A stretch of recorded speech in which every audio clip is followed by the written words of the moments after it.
Good morning, everyone.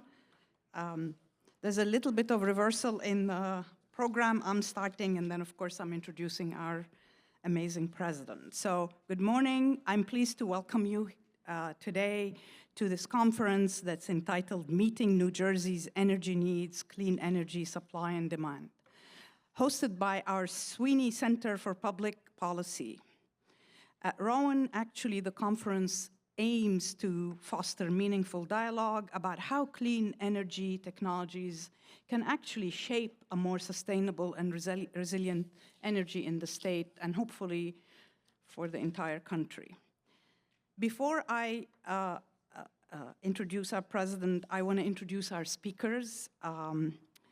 Tim Sullivan, who is the Chief Executive Officer of New Jersey Economic Development Authority. Do I see him? I saw him a second ago. Yeah, okay. Michael Renna, President and CEO of South Jersey Industries. Asim Haq, Senior Vice President of PJM Interconnection. Bob Gordon, I got just introduced to him, former Commissioner of Board of Public Utilities, New Jersey Transit. And Christine Gould-Sadovi, my understanding she's not here yet, President of Board of Public Utilities. So we are honored to bring together such an esteemed group of experts, policymakers, industry leaders, and academics to discuss one, in our opinion, of the most pressing issues of our time, the future of energy in New Jersey. Once again, thank you for being here, and I look forward for an amazing, productive, enlightening discussion. And now I want to introduce Dr. Ali Houshman, who is our amazing president, to welcome you.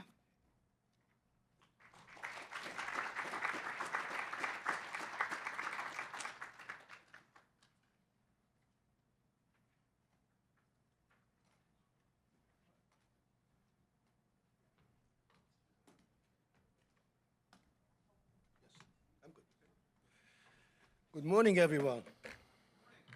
What I really need right now, something is energy. That's what I badly need. This is a very important conference, and energy is something that as president of this university, constantly think about, because both within the university, we have massive amount of needs, and unfortunately, the way we are dealing with our energy is very inefficient and expensive, and we always look for partners to come in here and help us, and we talk to various entities and companies. Actually, right now, we are talking with Siemens about the same issue. But 15 years ago, I stood in front of Rowan Board of Trustees and presented an idea that at that time kind of people thought it was overly ambitious. And that had to do with the 600 acres of land that we have on West Campus that I talked about, building a bunch of new academic related to health sciences and the hospital, as well as what we call a holistic wellness village, where people of various ages could live in an area that promotes health, promotes preventive medicine, like, physical therapy, spirituality therapy, animal therapy, music, exercise, nutrition, all sorts of things combined in an area where people can live and kind of learn how to live a lifestyle that is joyful. And then beyond that, I looked at the whole area of southern New Jersey and said, wow, look at the amount of land that is available. In fact, if you look at the 8 counties that people either call it central plus south or South Jersey, is about 4,600 square miles of land. And it's remarkable, it's sitting between 3 major cities, world-class cities, like the center of the world politics, Washington, D.C., center of world business and economics, New York City, culturally, New York, and massive amount of land available, and some of the greatest universities on the face of the earth. And you can count hundreds of them. Starts with places like Johns Hopkins, that has annual research expenditure of over $3.5 billion. University of Pennsylvania, with almost $2 billion annual research expenditure. Princeton, the same amount. Rutgers, and then in between, hundreds of other institutions. We are surrounded by airports, seaports, highways of greatest quality, and within about 100 miles radius, you're dealing with more than 100 million people. And guess what? California, that is now Silicon Valley, or where Silicon Valley is located, or it's called Silicon Valley, is very difficult for people to find real estate. It's out of reach for people. It's too expensive. Not to mention, of course, there is the unfortunate issue of fire as well as earthquake. And it's gotten to the point where average person who works in Silicon Valley would not be able to afford to find a place to live, either rental or buy. We have all the facilities in here. We have the universities, we have the roads, the highways, the population, the lands, and they are inexpensive.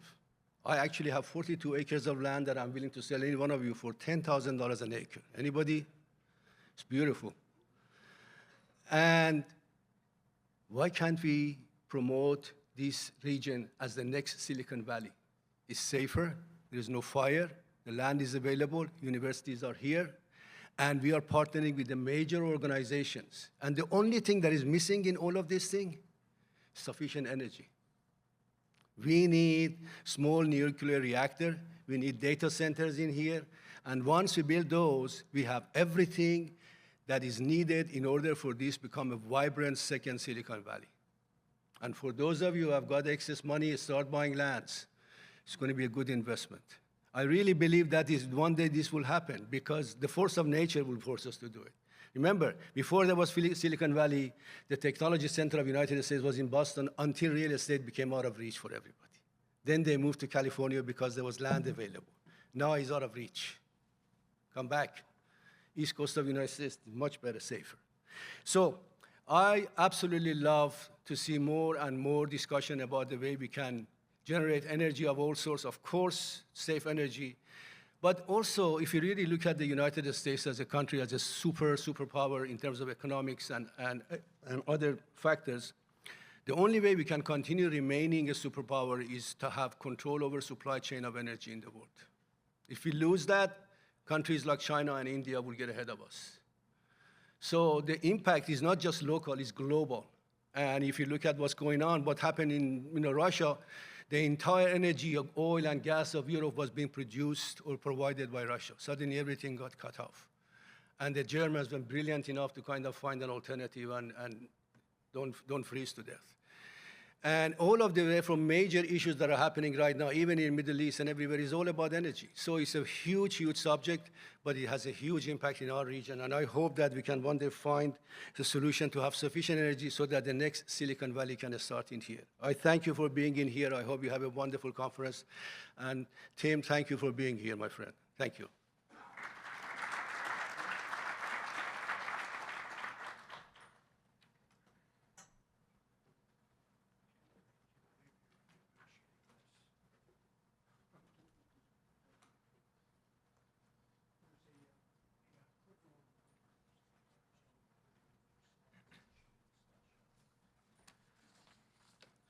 Good morning.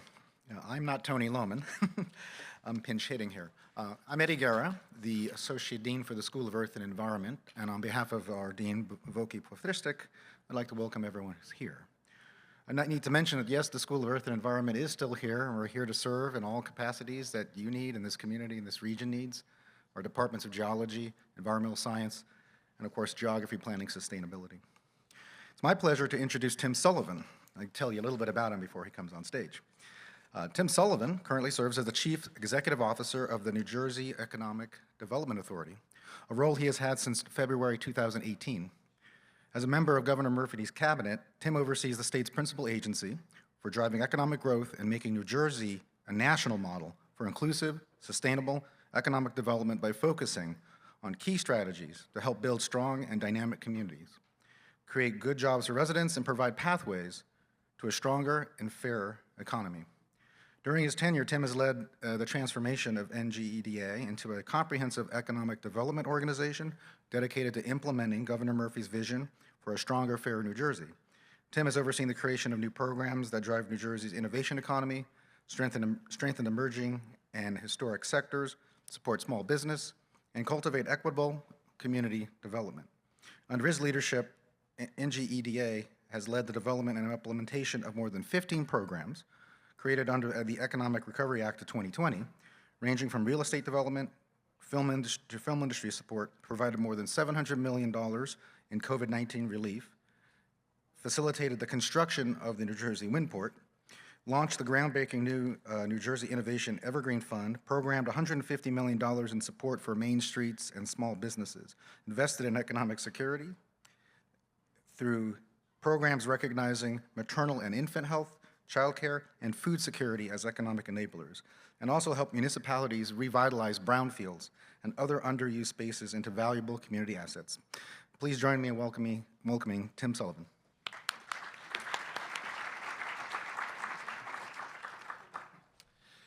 Thanks, Eddie, for that very kind introduction. I think we wrote it. That was my bio. Some of that's true. The nice things you said about me. It's good to be here. President Hushman, always great to be with you. I didn't think anything could possibly slow you down. I suppose a minor injury is about the only thing that could. It's always great to be at Rowan and see all the progress and tremendous continued growth and expansion. And if you could have bought stock in Rowan University 10 or 15 years ago, you would have done very, very well, and I think you would continue to do so as a holder. So congrats to you, your entire team. Mark and the team at the Sweeney Center and the center's namesake in absentia, Steve Sweeney, thank you for inviting us and convening us and inviting me to be here and be a part of it. It's an honor to be here on behalf of Governor Murphy and our entire administration to talk about some really important issues. Just the economy and energy and how the hell we're going to power everything we need to do going forward, just those kind of minor topics. So it's a really important discussion, a really timely discussion, given a lot of things going on in the world and in the country and in the state. And so I've got a couple slides that I'll torch you with. We're on a college campus. I'm going to do a little presentation. There'll be a bit of a lecture. And then I think we're going to do some Q&A at the end. I just do want to give, there's a lot of friends in the room, and if I start shouting people out, I'll forget people. But Jen Becker, Executive Vice President at the EDA, is here. John Kennedy, Senior Advisor to me, and a dear friend, Jen's a dear friend too, are both here with us. And then, so it's great to be here and talking about how things are going. I thought what I would do, importantly, right, we're talking about how do we think about New Jersey's energy needs and energy future. And I'm not in the energy business. I'm in the economic development business. And President Goulsadovy is going to be here later, and she's the expert and the sort of the lead for the state in thinking about energy.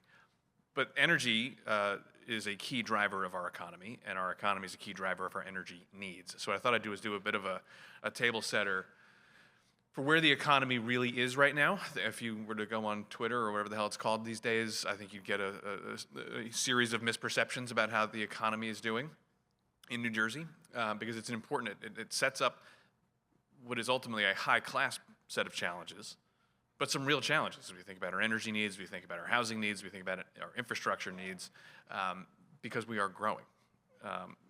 Senator Daniel Patrick Moynihan once said, everyone's entitled to their own opinions, but not their own facts. The reality is that the state is growing, and I'm going to show you a couple stats to prove it. I didn't make any of these stats up. These are legitimate numbers. We're adding jobs. So since Governor Murphy took office, we're up about 240,000 jobs. That's a lot.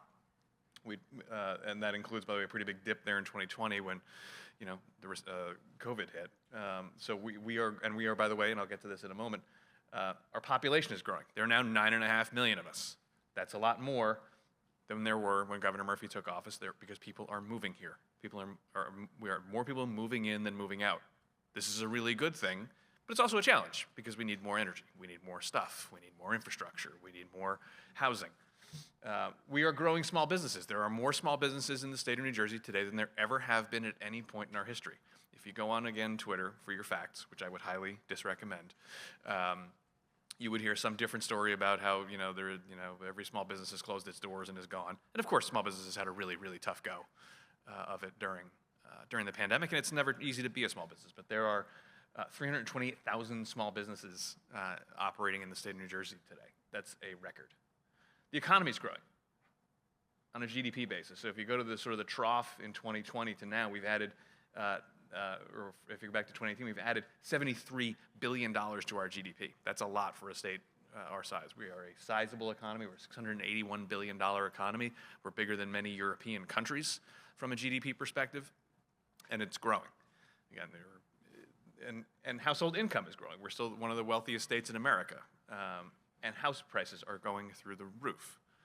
This is because we have more people. This is a dual one high-class problem and one real problem. More people are moving to New Jersey. More people are staying in New Jersey.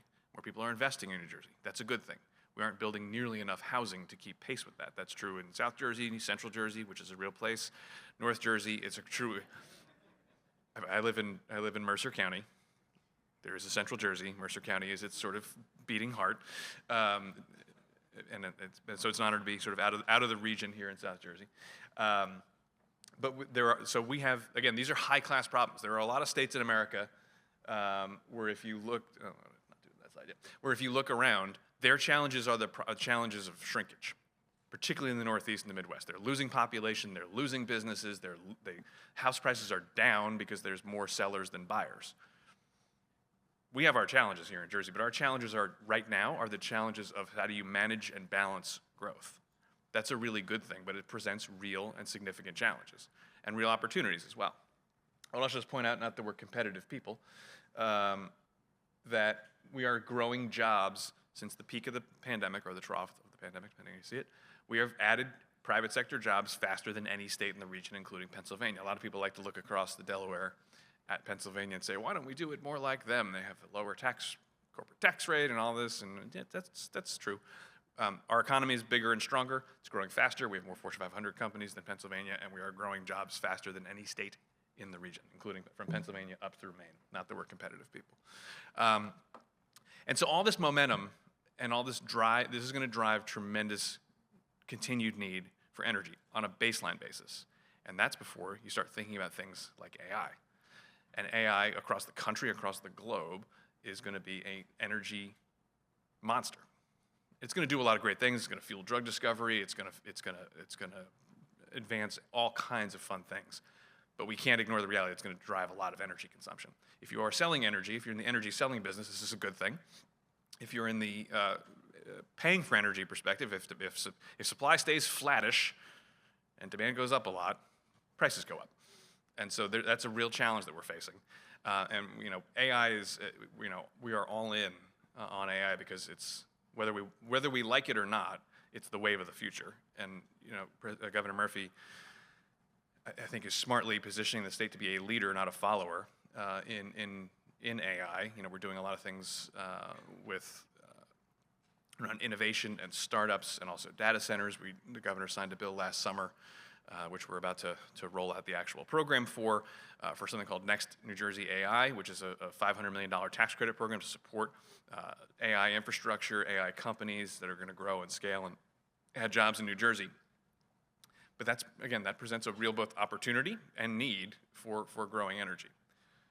I continue to think, and you'll be very, very hard to disabuse me of the notion that the best way for New Jersey to be thinking about its supply-demand imbalance on energy, period, and clean energy specifically, is offshore wind. Right? Offshore wind, Governor Murphy's goal of 11 gigawatts of offshore wind would be a huge and meaningful increase to our power supply. And if you're concerned your energy rates are going up, me too. It's because we're not generating enough to keep up with demand. There's 11 gigawatts sitting off of our shores, just waiting to be tapped. We aren't in a place right now from a federal policy alignment and a marketplace perspective to do that, but that is disappointing. And I think, to be clear, Governor Murphy, New Jersey, me, I'm sure Christine when she's here later, we are not giving up on wind. But we are also cognizant of some very significant realities, that there's really significant disagreements with the federal government right now on the policy approach there. And it's also worth noting, had the election gone differently, things weren't going great in the marketplace anyway. Right, we saw developers having some real challenges. We had significant delays. You had steel prices up 60, 70%. You had tariffs prior to this current administration that were already impacting prices. So it wasn't like it was a walk in the park to begin with. And so, but I continue to be a huge long-term believer and long-term bull on American offshore wind. There's, again, the country needs the power. Forget whatever's going on in geopolitics, which is not unimportant from an energy perspective, but there's 30 to 50 gigawatts of power sitting off the North Atlantic. We're going to figure out how to tap that at some point. On what terms, at what price, with what arrangements, I don't know. And one of the reasons I'm confident in that is that we actually are seeing outside of Jersey progress in offshore wind. Right? You've got projects that are happening in Virginia. You've got electrons that are flowing in Virginia, New York, and Massachusetts that are hitting their grids. That's a good thing. That's a proof of concept thing. The competitive part of me is really pissed off about that. But that doesn't make a damn difference. But it's out there. It's going to happen. And again, it's not quite a bipartisan consensus, but this is not just a Democratic thing. I don't think anybody's ever accused the governor of Virginia of being woke, and they are pursuing offshore wind in Virginia. This can happen. There's power. It's sitting there. It's going to happen. But I think Governor Murphy and President Gulsadovy and I are in the right, particularly the governor has made the right decision to be strategic and thoughtful about how we approach it. I think the words the governor used were patience and prudence in his statement. Now is not the time. There's a difference between wanting to have windmills and tilting at windmills, and making sure we are making the right decisions and being prudent with your money, ratepayer money, all those things is, I think, is the appropriate posture. And we can talk more about that in the Q&A if you like. But so offshore wind is where it is at this present moment. It's not in a good place, but it is where it is. And so what I want to talk about, spend a few minutes talking about some of the other things we are doing to support clean energy, which I won't go through the details, but you know that the state continues to be, and I think, you think about leadership positions, New Jersey continues to be a leader, if not the leader, in committing to offshore, committing to clean energy and driving a clean energy future.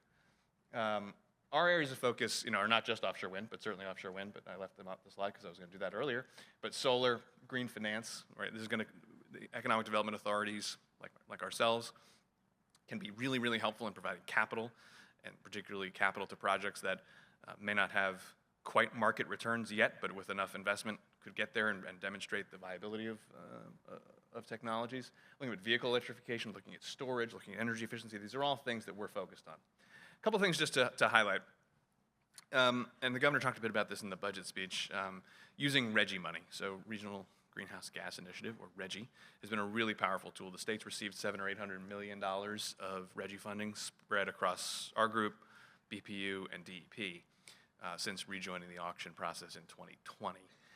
Just this week, our board approved the third phase of a program called NJ-ZIP. The Z stands for zero, and the I stands for incentive, I think. Zero Emission Incentive Program. Jen, do I have that right? I just like the acronym. ZIP's good. ZIP. But this is to help small businesses and medium-sized businesses acquire electric vehicles, particularly trucks. There's a huge market, there's a huge need, and we've had lots of satisfied customers in the first two phases of this program. Think Sprinter vans for short-term delivery. Think delivery trucks for food. Think cleaning services, mobile doggy grooming vans. Those can all go electric. That market is there, and there's lots of small businesses in Jersey that would like to benefit from that and have. So we just announced another $50 million of funding for that program. We rolled out a program last year called CELS, Clean Energy Loans. We've made $10.5 million of loans, mostly solar, to support particularly community solar and some grid scale projects as well, but particularly community solar. We really importantly did something that's I think a long-term, we're doing it kind of in the ending years of the Murphy administration, but I think it's a thing that's going to be a really valuable and potent tool for the next 5 to 10, 15 governors, which has established the New Jersey Green Bank. The New Jersey Green Bank is a subsidiary of the Economic Development Authority. I'm the chairman of the Green Bank by dint of that. And we have, between some state funding to the tune of $40 million, RGGI funding of so far $50 million, and some federal funding, which is, I wouldn't count, I'm not cashing that particular check at this particular moment that is supposed to support that, but either way, we have at least $90 million of state and RGGI money to roll out the Green Bank, Bank funding programs and to make lending programs available for energy efficiency, because again, if you're thinking about an imbalance between supply and demand, and the generation challenges are very real and long-term. We'd all like to generate more energy, but it's long-term. There's no executive order that the president, the governor, or anybody else could issue that would dramatically increase generation tomorrow. You could set the pathway for more generation today, tomorrow, but there's no miracle to be pulled off there. Energy efficiency is going to have to be an incredibly important part of how we think about managing that supply-demand imbalance. And so green banks like ours and like others across the country, will be a really, really powerful tool in doing so.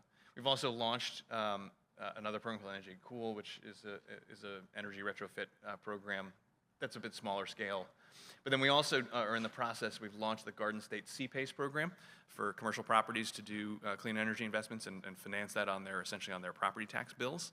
That's, again, a really, really potent tool for long-term capital. There is significant private capital that wants to finance energy efficiency. It has a slightly different risk profile than a 30-year house mortgage, and so that we think that if with a little bit of support, and actually it's not financial support, it's basically regulatory support, for a CPACE program, we can finance significant, both new construction of energy efficient buildings, but also importantly, energy retrofits. And why is that important? One, it's good on the energy side. Two, that's a huge job spinner, overwhelmingly union jobs, and thinking about big scale, large scale energy retrofit, energy efficiency retrofit projects. That's a lot of construction jobs. That's a lot of good work for the women and men of the building trades, and so we're excited about supporting that. Again, the Green Bank is in its early days. We're like 6 months old at this point, 9 months old, something like that. But our priorities, again, here are going to continue to be, and by the way, the Green Bank was never going to be a particularly wind-oriented Green Bank. Wind is a much more capitally intensive thing. I've been talking about tens of millions of dollars, which is a lot of money. A lot more than I have in my bank account, I promise, but that's a lot of money. But wind is billions. That's not something that we're going to be in the financing business for, even if things were going great there. But electric vehicles, building decarbonization, energy resiliency, to a certain extent, generation storage. Those are all places where, between debt products, credit enhancements, maybe equity investments, we think we're poised to be helpful. Again, some of our clean energy programs that are up and running right now, you can apply for them, and Jen runs a good number of them. So if you have any questions, you should find Jen. NJ Cool is a pilot program, again, using RGGI money. First starting off in Newark, Edison, and Atlantic City, and we're actually going to expand. I think we're poised to expand that statewide. We've started to make some we started to make some approvals out of that program. These are mostly construction projects, and again, energy efficiency and trying to bring either clean energy generation to a project or energy efficiency tools to the product. I talked about ZIP. We're also, ZIP is a grant program. We're also launching a loan program to be a companion, because that, particularly if the federal subsidies change, I assume they would go down, not up, but if the federal subsidies change around electric vehicles, I think we're going to see an even more challenging adoption framework and a challenging infrastructure framework on the charging side. So this loan financing program called ZEV, Zero Emission Vehicles, is a financing program that we're running as well. So we have a lot of tools in the toolkit, and I can continue here. Again, CPACE I mentioned, CELS I mentioned, the Wind Institute is a really important, again, wind is in a challenging place right now, but the long-term job implications of wind continue to be staggering. And that's one of the things, let me editorialize for a minute. I just feel like talking. It's a big day for public speaking at my house, by the way. I get to do this speech. My daughter, who's in kindergarten, is doing the morning announcements. So it's a big day for the Sullivans in public speaking. But I have the microphone, and you got to listen to me. It's very strange to me, very, very strange. And I'm not as young as I used to be, but maybe I'm naive. I've never seen a situation where elected officials are celebrating something that is killing jobs. New Jersey, South Jersey in particular, is poised to have 10, 20, 30, estimates vary, tens of thousands of jobs in the offshore wind industry. And people are celebrating that there's real challenges. Never seen it before in my life, and I don't get it. And I think folks are owed an explanation for what Plan B is, what else is on the table for 10, 20, 30, 40,000 overwhelmingly union jobs in South Jersey. If you have an idea, I'll be here for a little bit. If you have ideas, hit me up. You find me on social media. You can email us. We're all for it. If there's another set of ideas that would generate that amount of jobs, we'll figure out how to invest in it and support it. I haven't heard one. And so, continuing to carry the torch for offshore wind is incredibly important, and I just don't get it. I do not understand excitement about the loss of tens of thousands. That's before those are the permanent jobs. I'm talking about hundreds of thousands of construction jobs, overwhelmingly union construction jobs in South Jersey. I don't get it. I don't see it. I think, and people are owed a Plan B, and there isn't one. And so I think that's just going to be an incredible frustrating thing for those of us who care about offshore wind. Anyway, but the good news is we're not. While there's real challenges there, you have a ton of momentum and we have a ton of opportunities and a ton of momentum to support clean energy adoption, to support financing. You know, the name of the game I think right now is financing, because I think the private markets are increasingly more friendly to things like, you know, single-family home solar. Pretty easy at this point to get financing for. That was not true 10, 15 years ago. We are on this migration where, as the private lending markets understand more how this technology works, as the technology gets better, as the technology gets more affordable, whether that's storage, whether that's energy efficiency, whether that's heat pumps, whether that's any number of things, there still is a gap to fill in sort of the risk appetite and the tenor of those loans that, frankly, only the public sector is positioned to step into. So we're going to continue to roll out financing tools, whether that's grants, loans, credit enhancements through the Green Bank, through standalone programs. And then stay tuned, the CPACE program is like days, weeks away from going fully live. Our municipalities can apply for it right now. The private sector will be able to get in on it sometime in the next month or two. So we're excited about all that. We have a lot going on. We continue to be incredibly bullish on the job-creating opportunity that clean energy represents, and also the need to power the economy that is growing. Again, if we were having a situation where the economy was shrinking, where the state was shrinking, we'd be in a different set of circumstances, but we're not. We're in growth mode, and that's a good thing. But it creates real challenges, real opportunities, and that's why the conversations like today are incredibly important. So again, I want to thank Mark and everyone at the Sweeney Center, including, again, its namesake, for inviting us. President Hushman, thank you for having us on campus, and it's great to be with you all, and happy to take a couple questions. Yeah, Eddie's got questions. Okay. Oh, yes, I have questions. Okay. Let me kick this off by asking, is New Jersey EDA working on bringing mega data centers for AI to New Jersey? And if so, how does the energy capacity and reliability and cost fit into that effort? Short answer, yeah, we're working on that a lot. Our phones ring pretty consistently from folks looking for large-scale data center opportunities. One challenge for Jersey is the land intensive. Park the energy question for a second, which is very real. The land question is also quite significant. So you've seen OpenAI, for example, did a big RFP for sites. They're looking for hundreds of acres of greenfield sites with ready, available, hundreds of megawatts to a gigawatt of power. Again, park the energy questions for a second. The land questions are a real challenge. There's not a lot of 300-acre undeveloped, developable land in Jersey. So that's a real challenge. So I think you're going to see lots of projects like CoreWeave's investment in Kenilworth at the Nest facility, which is the former Merck headquarters, where they're converting a big chunk of a Merck's former headquarters of manufacturing into a sizable data center. That's like a 100-megawatt project, I think. So we're seeing lots of opportunities, and that market is incredibly hungry right now for, of course, energy, but also land, which gets into all kinds of questions that I barely understand around transmission and interconnect and all that jazz, and I'll leave that to other people who understand that stuff. But we are actively talking to lots of folks about data centers. Anyone who's in the economic development business and isn't talking to folks about data centers is asleep at the switch, and so it's out there everywhere. I have another question, and this is one near and dear to many people's hearts in the room. What are the plans for New Jersey, Windport, and Salem with the future of Atlantic Shores and other offshore projects in a sort of limbo? Yeah, great question. So the Windport.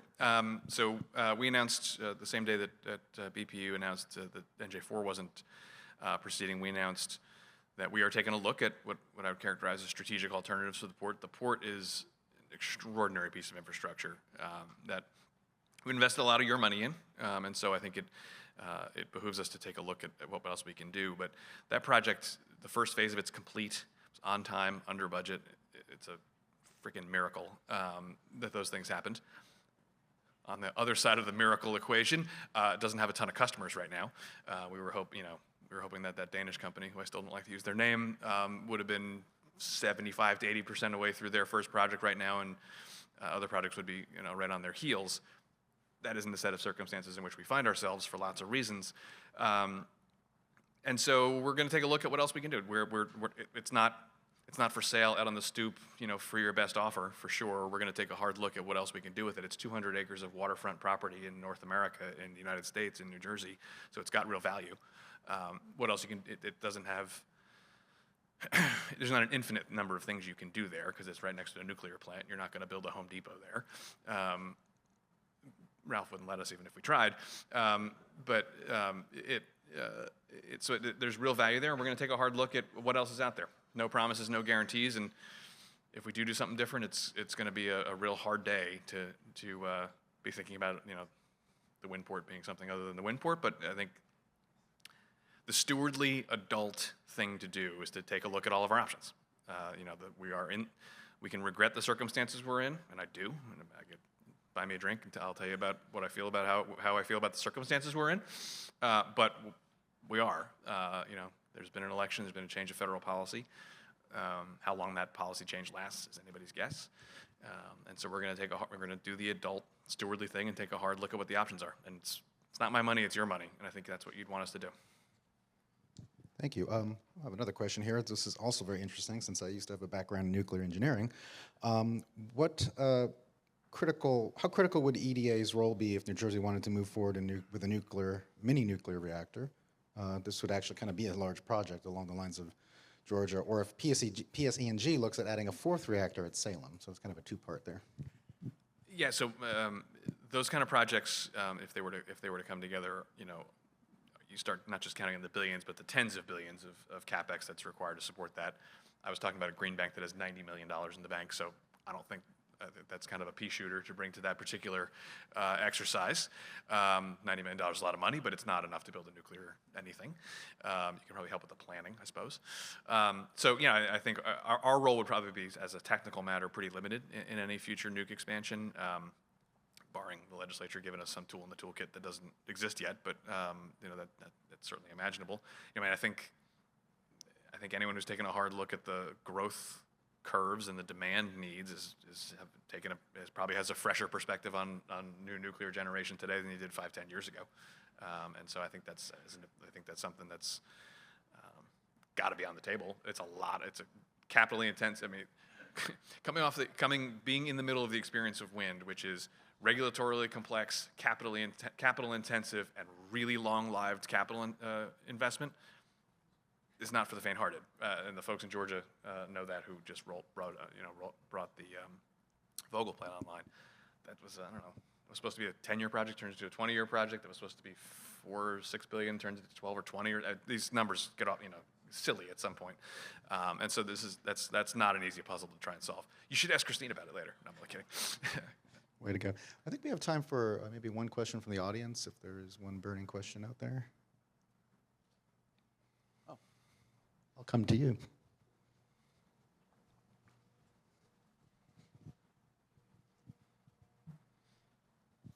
Thanks. Governor Shapiro, in the suit against PJM, basically threatened to pull out of PJM, right? And PJM says we're going to need 50 gigawatts of power over the next 5 years, and we deployed maybe 2 last year. What's going to happen this year in terms of new supply, and how much of it will be New Jersey? And how realistic is the possibility that Pennsylvania could pull out of PJM? Thanks. This is going to sound like I'm being a wimp and not answering your question.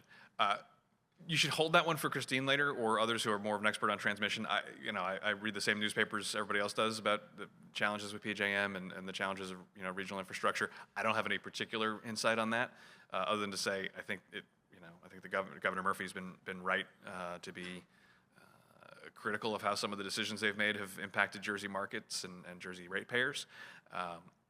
We'll see how that plays out. I'm not the right expert to weigh in on that, other than I don't like my power bill going up either. So I think it's time for us to thank Tim for his presentation. Thanks, everybody.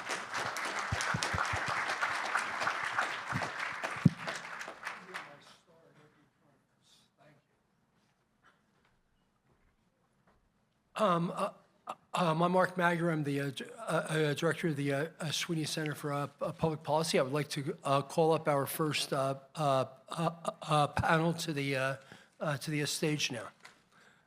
Thank you. Bob Gordon. Bob Gordon is going to serve as the moderator. He's the former commissioner of the Board of Public Utilities. We have Asim Haq, a senior vice president from PJM Interconnection. Mike Renna, president of South Jersey Industries, and Larry Barth, who's the who heads the Clean Energy Technologies division of New Jersey Resources. Bob, all yours. Thank you. Great. Thank you very much. I am Bob Gordon. I'm currently with the Energy and Utilities Group of Stevens and Lee Public Affairs, which is a government relations firm focused on New Jersey. And as Mark mentioned, I had the privilege of serving in the legislature for 14 years and 5 years as a member of the New Jersey Board of Public Utilities. Our subject today is the growing imbalance between the demand for electricity and our ability to supply it, and the implications of that, and what do we do to address it.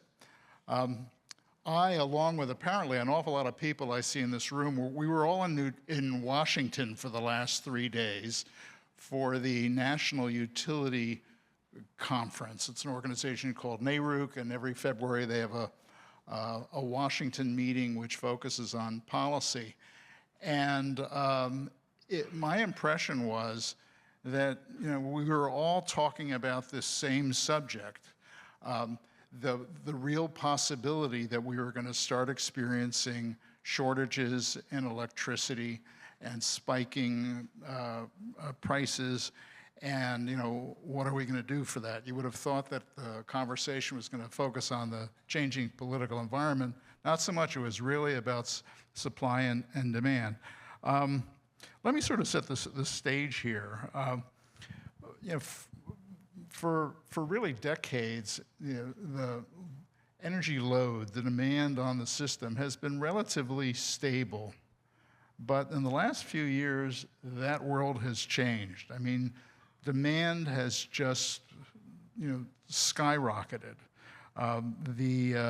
The forecasts that have been done suggest, at least nationally, energy demand is going to double by 2050. And I think we know what's behind that. We were just talking about data centers and their insatiable demand for power. The reshoring of manufacturing in America, our initiatives to electrify transportation and the building sector. Those are the forces behind it. And what's interesting is the forecasts for demand, and Asim can speak about this later. In the Mid-Atlantic, in the PJM region, they're growing, I think, faster than anywhere else. At the same time, we're seeing retirements of generating plants and further constraints on our ability to supply power.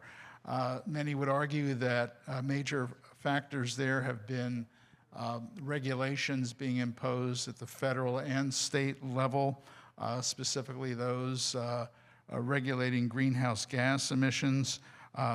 The gas-fired power plants have a mandate to have carbon capture and sequestration technology in place by 2032, and the developers or owners of these gas-fired plants, when they pencil out the numbers, they're just not working out, so they're retiring the plants or deciding not to build them. Our hope has been that renewable energy would fill the gap, and renewable energy has been growing quite quickly, but not fast enough. And at the same time, as we were just discussing, we've seen some changes in certain sectors of renewable energy, such as offshore wind. I believe our energy master plan in New Jersey called for offshore wind supplying eventually, I think, as much as 20% of our electricity. But clearly there are now delays in place.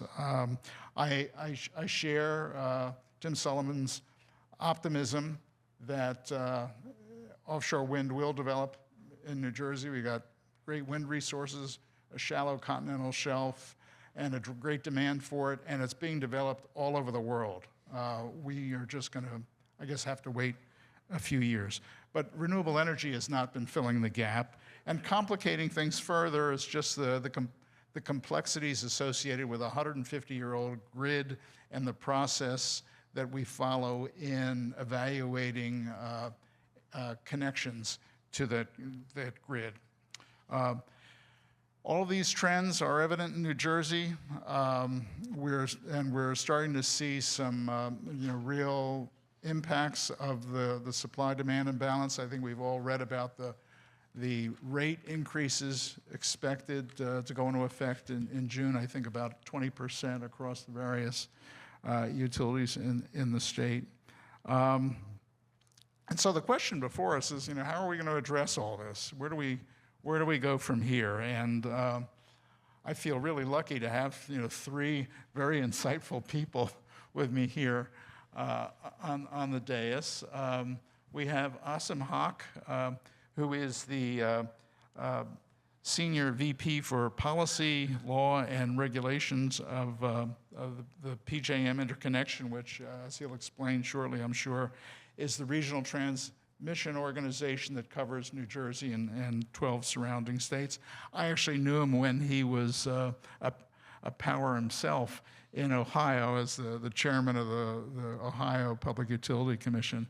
We also have Mike Renna, who is the president and CEO of South Jersey Industries. He's been with that organization for 27 years. As you know, that organization is one of our major utilities in the state.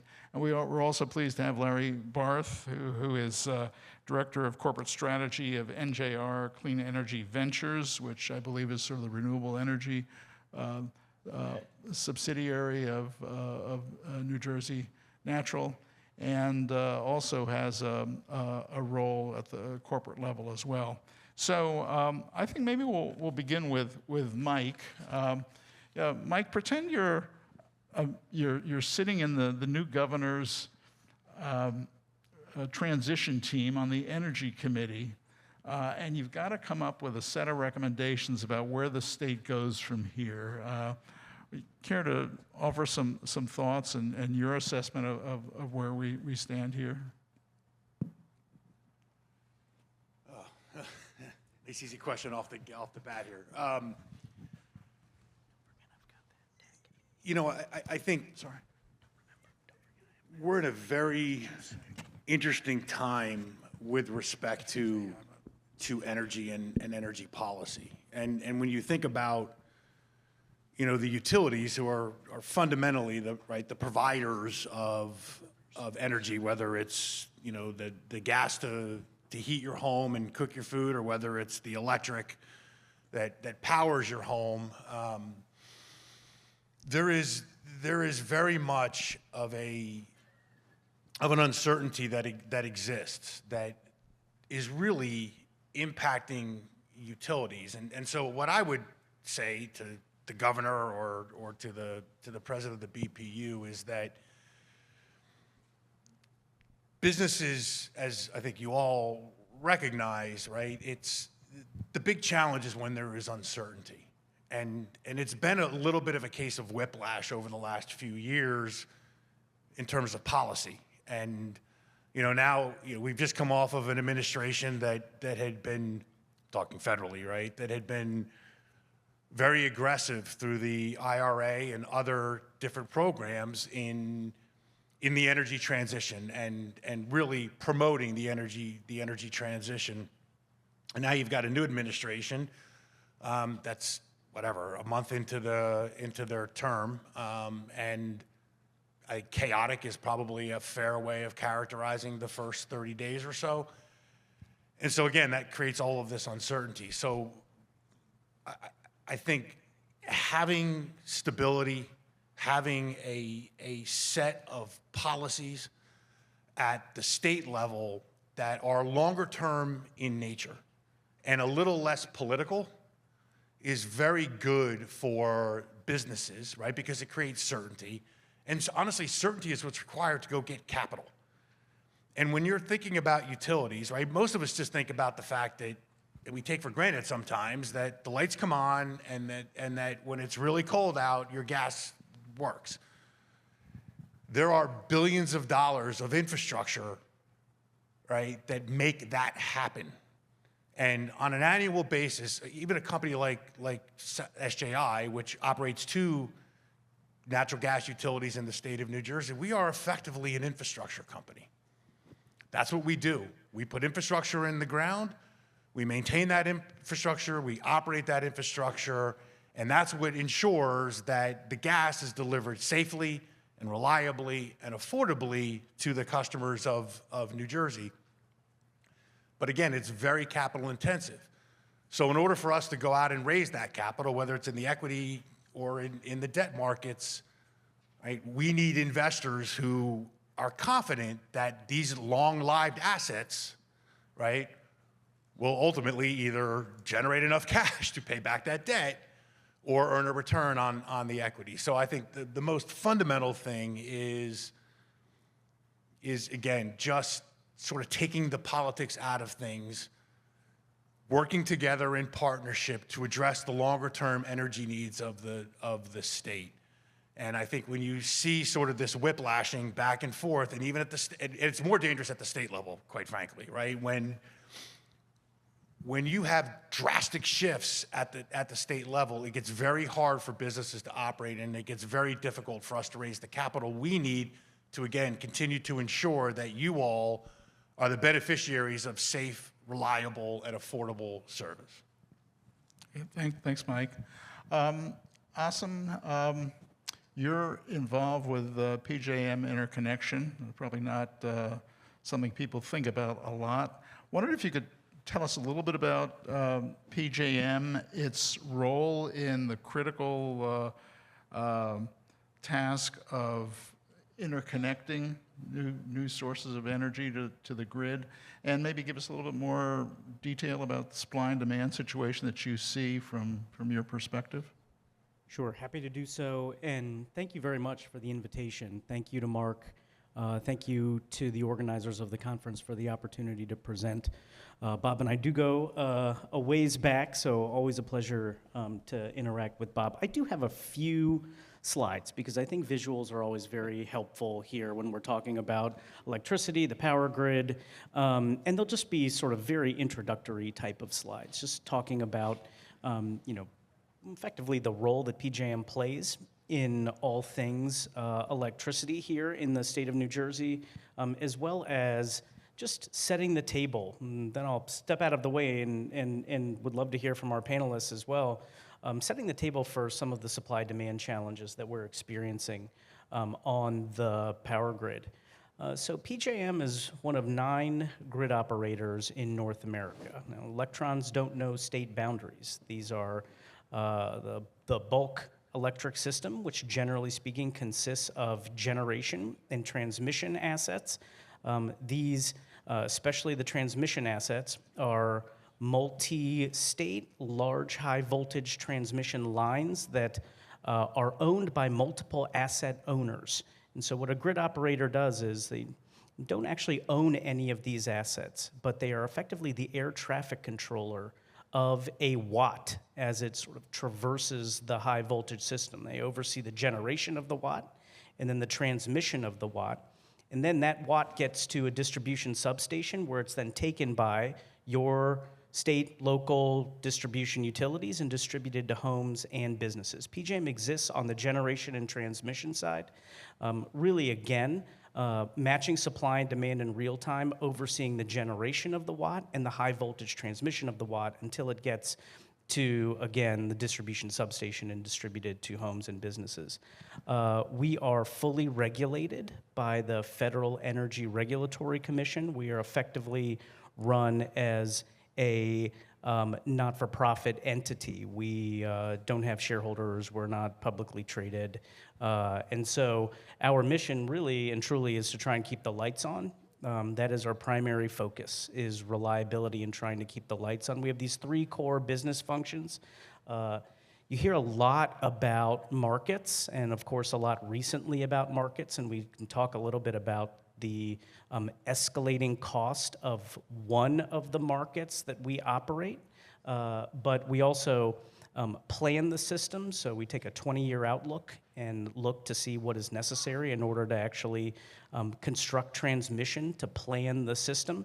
That is primarily for reliability purposes, some market efficiency purposes. For New Jersey, the first ever implementer of public policy projects to build out offshore wind, and so those projects are continuing down the path. I didn't reference operations. This is really truly the only asset that we own as an organization is a large control room in the greater Philadelphia area that, again, oversees the flow of electrons. The primary focus, again, keeping the lights on. We had our all-time winter peak over the MLK weekend, and so those are challenging days and challenging hours at PJM, just making sure, once again, that consumers, individuals, families, businesses, big and small, are able to continue to keep the lights on. This is the start of our supply-demand story, and it really shows what we are forecasting as just the massive increase in demand. This massive increase in demand is driven by a number of factors. The primary driver is data center growth across the United States, but across the footprint. I think as a country, we are trying to embrace this growth. Represents, opportunity for growth for the nation, but it certainly does present its supply-demand potential conundrums. It's also being driven by the proliferation of electric vehicles, the electrification of homes, and the onshoring of manufacturing here in the United States. So multiple drivers. I would say data centers are the largest consumers. Just a few more slides. This is PJM's generation mix as we sit here today. It is I'd say roughly, rough numbers, roughly half natural gas, 20% nuclear coal, and then 10% primarily renewables. We've got a growing renewable fleet. We'll tell you what's going on there.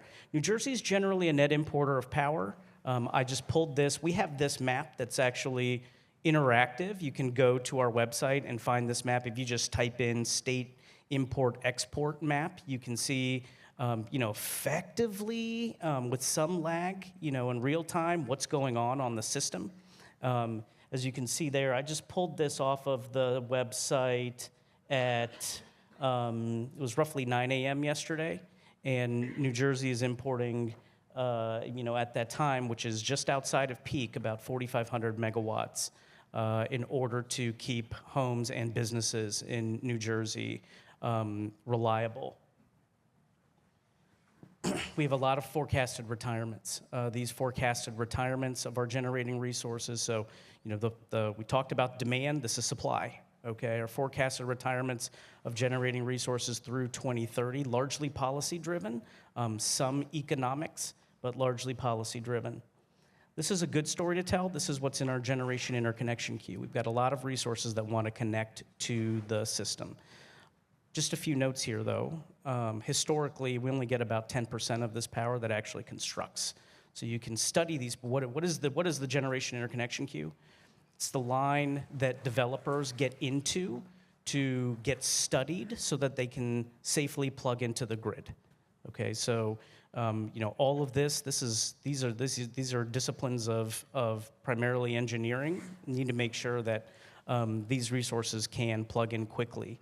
And we've got a lot of power in the queue. We, in 2021, started down the path of reforming the queue. The queue used to consist of sort of large centralized, think about the pie chart that I showed that showed our generation mix. Those are large centralized generating stations. Coal, gas, nuclear. Well, we started to get thousands of these projects that wanted to connect into the grid, so we needed to reform how we did things from a first in, first out, first ready, first out dynamic. So we got an order from the Federal Energy, again, we are fully regulated. So we got an order from the Federal Energy Regulatory Commission late in 22. We're in the throes of implementing queue reform, pushing big swaths of projects through the queue. The queue reform will effectively be done next year. We're still in the transition of that. Just, again, a couple notes. The first note is that if you see there on the far left, that left side box, we've currently got about 50 gigawatts of primarily renewable resources that are through the queue but are not currently constructing. The reasons that were given by developers, and there's no finger pointing or blaming. This is a national problem. This is a global problem, actually, if you look at what's going on with power grids and markets across the globe. So, there are challenges that we all need to collectively put our heads together to try and figure out. But our developers are struggling with things like global supply chain. They're struggling with financing in a high inflationary environment. They're struggling in some instances with state and local siting. So this took some work. This queue reform took some work. We have pushed quite a few projects through the queue. We are going to continue to push quite a few projects through the queue. And next year we'll be done with this process so that every project that finds their way into the queue will have a 1 to 1.5 year turnaround time frame, which is a much better time frame than what we've been dealing with in these past few years. Just a breakdown of some of our states and where the next sort of major swath of projects that are finding their way through the queue, where each of our states individually lines up. These are the market prices from the last capacity auction that we held, and this is my last few slides. The supply-demand crunch has come to us quickly, and it's come to us in a manner that, unfortunately will have impacts on homes and businesses. What I'll say about this is, you look at those numbers, you'll see that the reserve margin has dropped in PJM. The reserve margin, these are the reserves we keep in case things get really tight, has dropped to just 0.7%. That is an uncomfortable number for a grid operator, but that is where we are as a power grid right now. The other thing I'll say is that this jump, this is not direct proportionality to what lands on bills, okay? This is one marketplace, and it is one marketplace that finds its way into the generation component of your bill. Your bill will consist of generation, transmission, distribution primarily, with some adders just based upon what's going on in any given state climate. So your generation component of your bill consists of a few different components. This is one component of that generation component. How also those costs find their way to retail bills, you're in a deregulated state. And so how competitive suppliers treat that capacity jump, that all happens via contracts that those competitive suppliers enter into with homes, businesses, et cetera. Also, default service procurement auctions, and I realize that there was just a set of default service procurement auctions in New Jersey. How those are designed will also bear out how much consumers pay for this increase. So it's not direct proportionality from one year to the next. For instance, I ran a commission, was in Ohio. We have default service procurement auctions, and those procurement auctions were effectively tranched out for multiple years so that 1 year's clearing price doesn't directly flow to consumers. So how the retail rate design works for these power prices is also something that to know when you're thinking about bill impacts. Last thing. So look, I think whenever I spend a lot of time with policymakers, and the one thing that I always try and stress here is that there's a difference between capacity and energy, okay? So when you flip the switch and power gets delivered to you, you're consuming, you don't know whether that watt came from a nuclear plant or a coal plant or a gas plant or a solar farm or a wind turbine, okay? But when you trace that watt all the way back to the source, those sources have different capabilities of how they can contribute to reliability on the system, okay? So just be aware of that fact, as someone who is interested in energy and is interested in energy policy. You'll see here that, a fixed tilt solar, nuclear is the gold standard, at 95%. We'll just characterize as capability. Fixed tilt solar's at 9%. Offshore wind has a really solid, has the ability to really solidly contribute to reliability at 60%, and all of these resource types effectively decrement from a nuclear unit. And so that's something else to keep in mind from the perspective of the grid operator. A lot of progress has been made on emissions. There's still work to be done, obviously, on emissions, but SOx and NOx emissions across the footprint are, essentially zero. Still work to be done on CO2, obviously, but we're going to continue to see a lot of coal unit retirements, combination of policy as well as economics, and so that will continue to drive the CO2 emissions level down. That's it, Bob. Thank you. Okay. I thought I was going to give this presentation to set the table, but I'm really happy to have gotten the opportunity to do this just to set the table for the rest of the That was great, and I think we all are going to probably get graduate credit for for Sorry. this lecture. No, it's very, very good.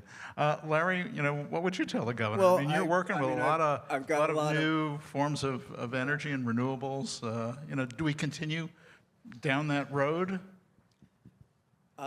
Yes, but can I just jump back into some of Please. the, because I think this is really the important issue that we need to focus on. So, look, first of all, thank you for keeping the lights on this past winter. I don't know what the peak was, but you were probably over. 146. Yeah, okay.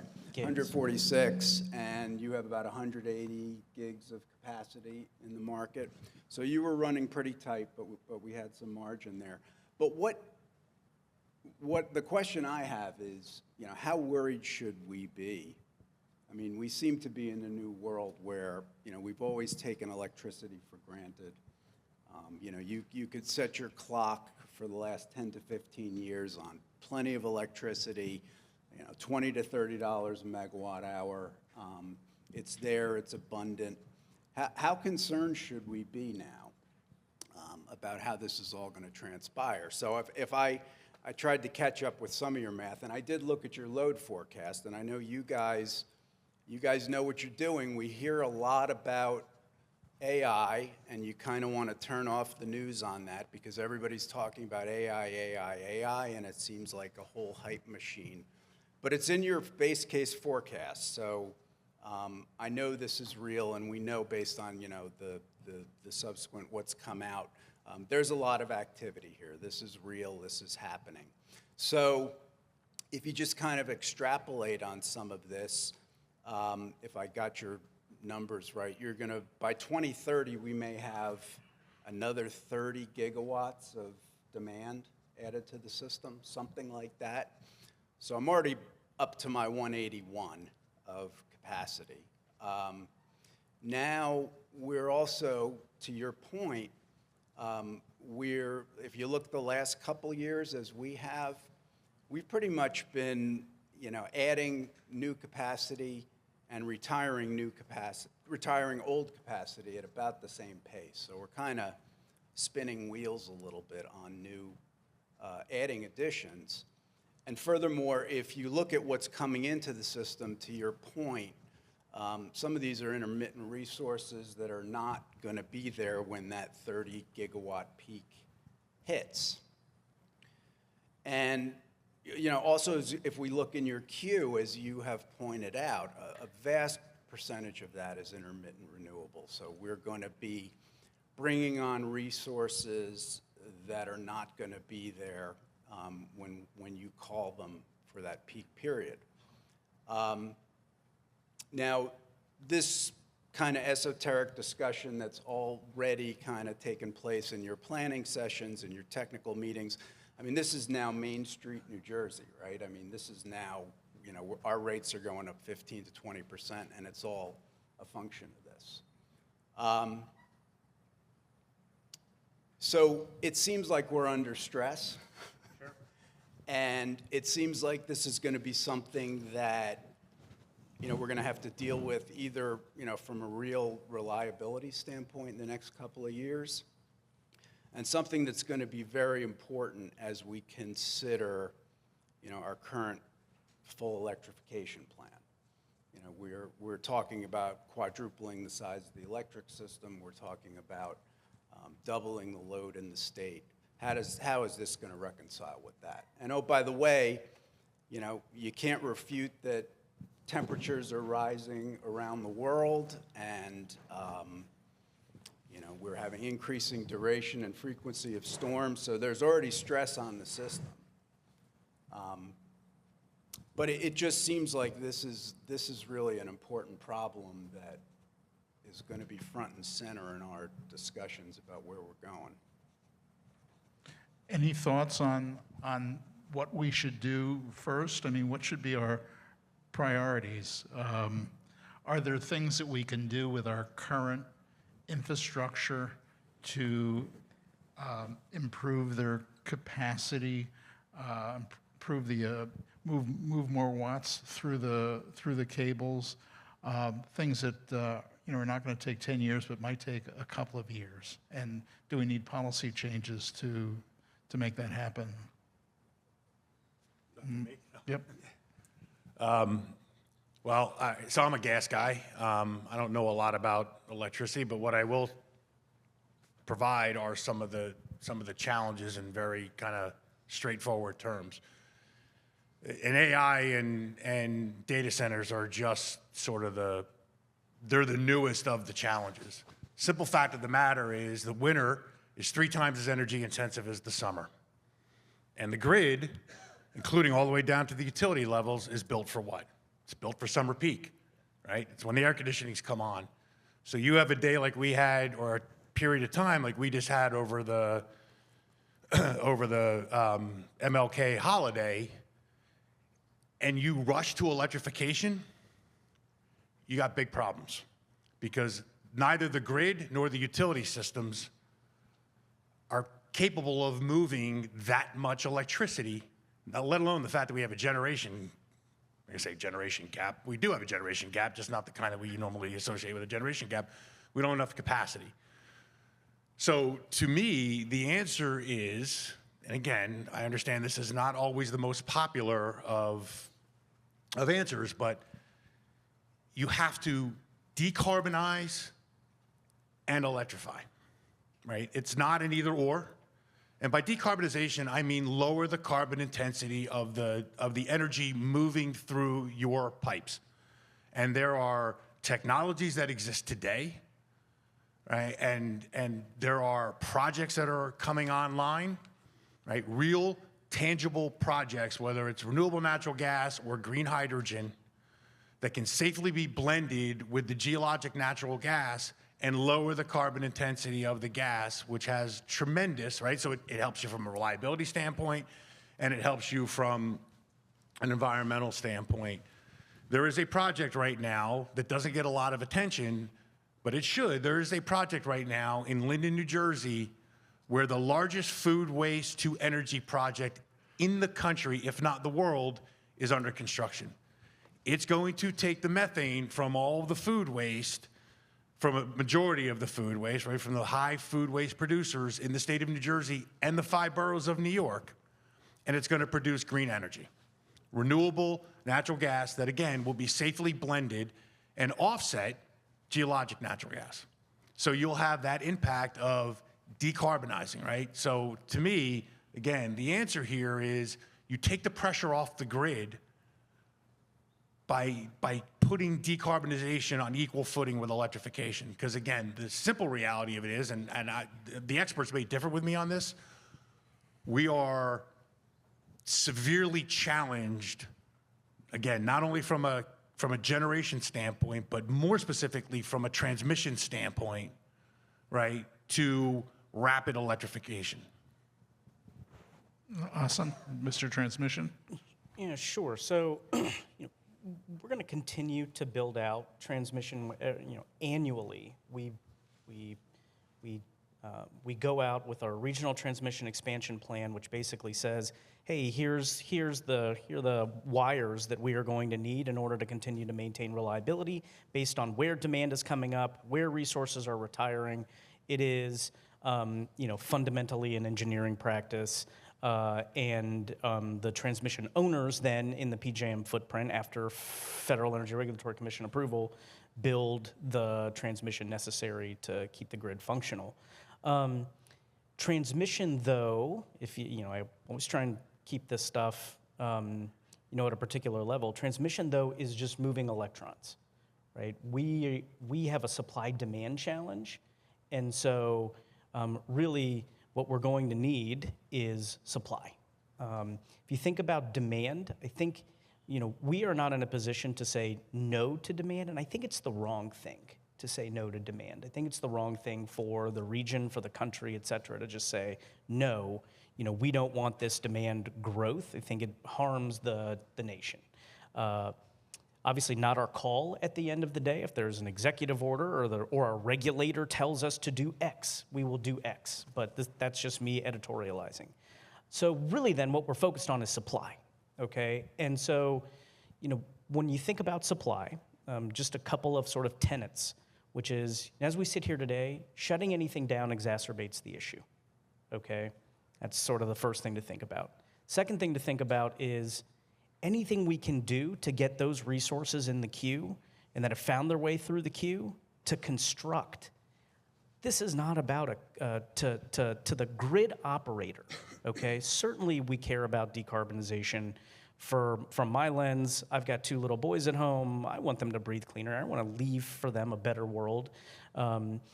We want those watts to find their way onto the system, not just for their emissions properties, but because they're watts, right? We want those watts to meet the supply-demand challenge. So anything we can do to try to get those watts who are in the queue, who are through the queue, to actually construct. And I know New Jersey's tried extraordinarily hard with their offshore wind efforts. We tried extraordinarily hard in partnering with New Jersey on these offshore wind efforts. The so-called SAA approach, I think, was truly historic. No, thank you. And we had Thank a great you. You were a partnership. big driver for that, as well as our friend, the late Joe Fiordaliso. And so, we need watts. We need power. And we want those watts in the queue to find their way through and to connect. And so maybe trying to attack some of these state and local siting issues.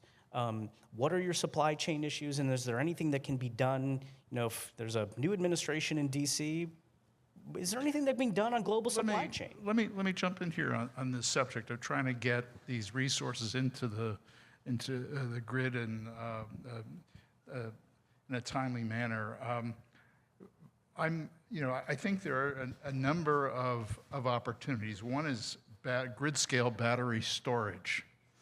And full disclosure, I have a client who is a major developer of battery storage, but I do think there are opportunities for co-locating these large grid-scale battery storage facilities at existing generating plants that have already gone through much of the interconnection review process, maybe a long time ago when they were first built, but they, the task of getting the PJM approval for a battery storage facility located at an old fossil fuel generating plant, it could be much less time than a brand new project. Maybe 90% of the analysis has already been done.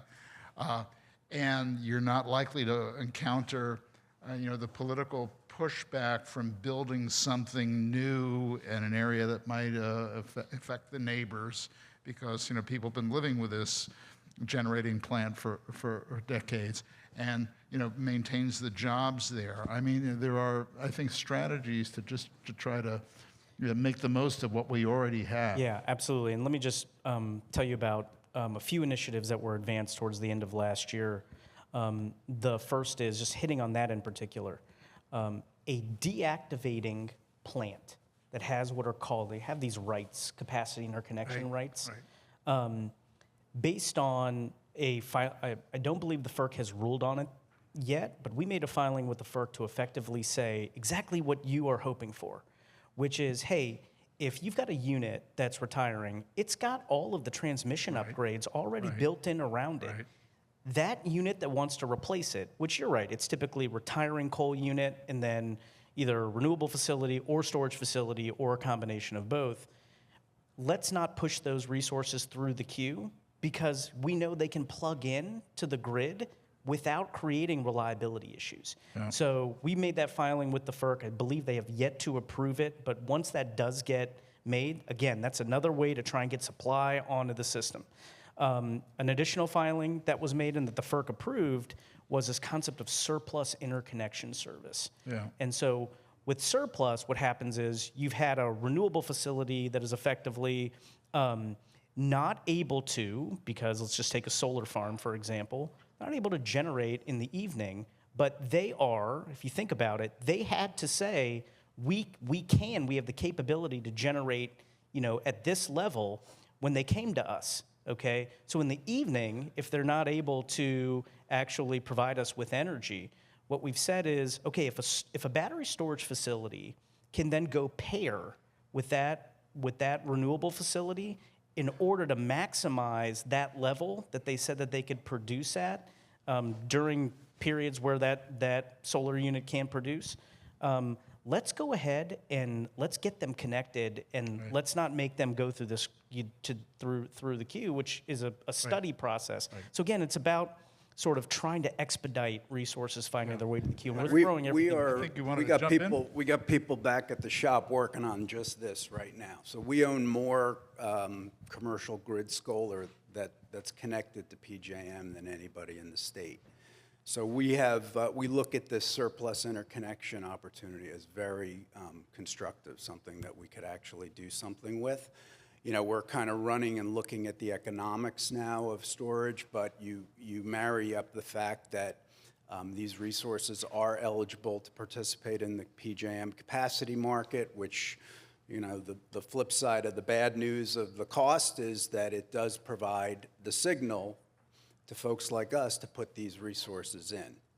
So if we can kind of make all those economics work, this is going to be a great, a good example of the kinds of things that we can do that are fast time to market, that are leveraging existing resources and where we don't have to add too much incremental cost, where we can get the environmental benefits, where we can do something to reduce the impact of some of these prices long-term on New Jersey residents. So that's the kind of, I think, win-wins that we need to be looking for. And I'd even go one step further is that, we already have a footprint of 5 gigawatts of solar in state. We ought to be thinking about how do we leverage that footprint. Now we've got panels that produce 2 to 3 times that amount than when they were originally installed at lower cost, so you can upgrade your capacity in the state. With all the challenges that we have in siting new resources, you can try and leverage those existing places. So co-location, really important thing to be thinking about strategically. At this conference I attended in Washington, actually at a panel yesterday, there were a number of speakers who were calling for either the elimination or postponing some of the environmental regulations that have been imposed on these gas-fired plants. I mean, do you think we should weaken our environmental regulations or stretch out the timing to try to deal with the supply side in a better way? Mike?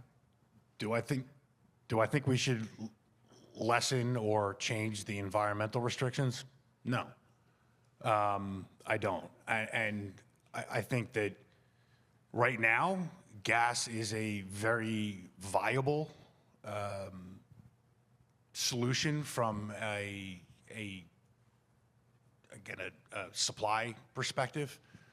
Right? Again, it's going to take a long time to get you just heard Tim talk about the fact that it took, almost 20 years to bring on the new plan in Georgia.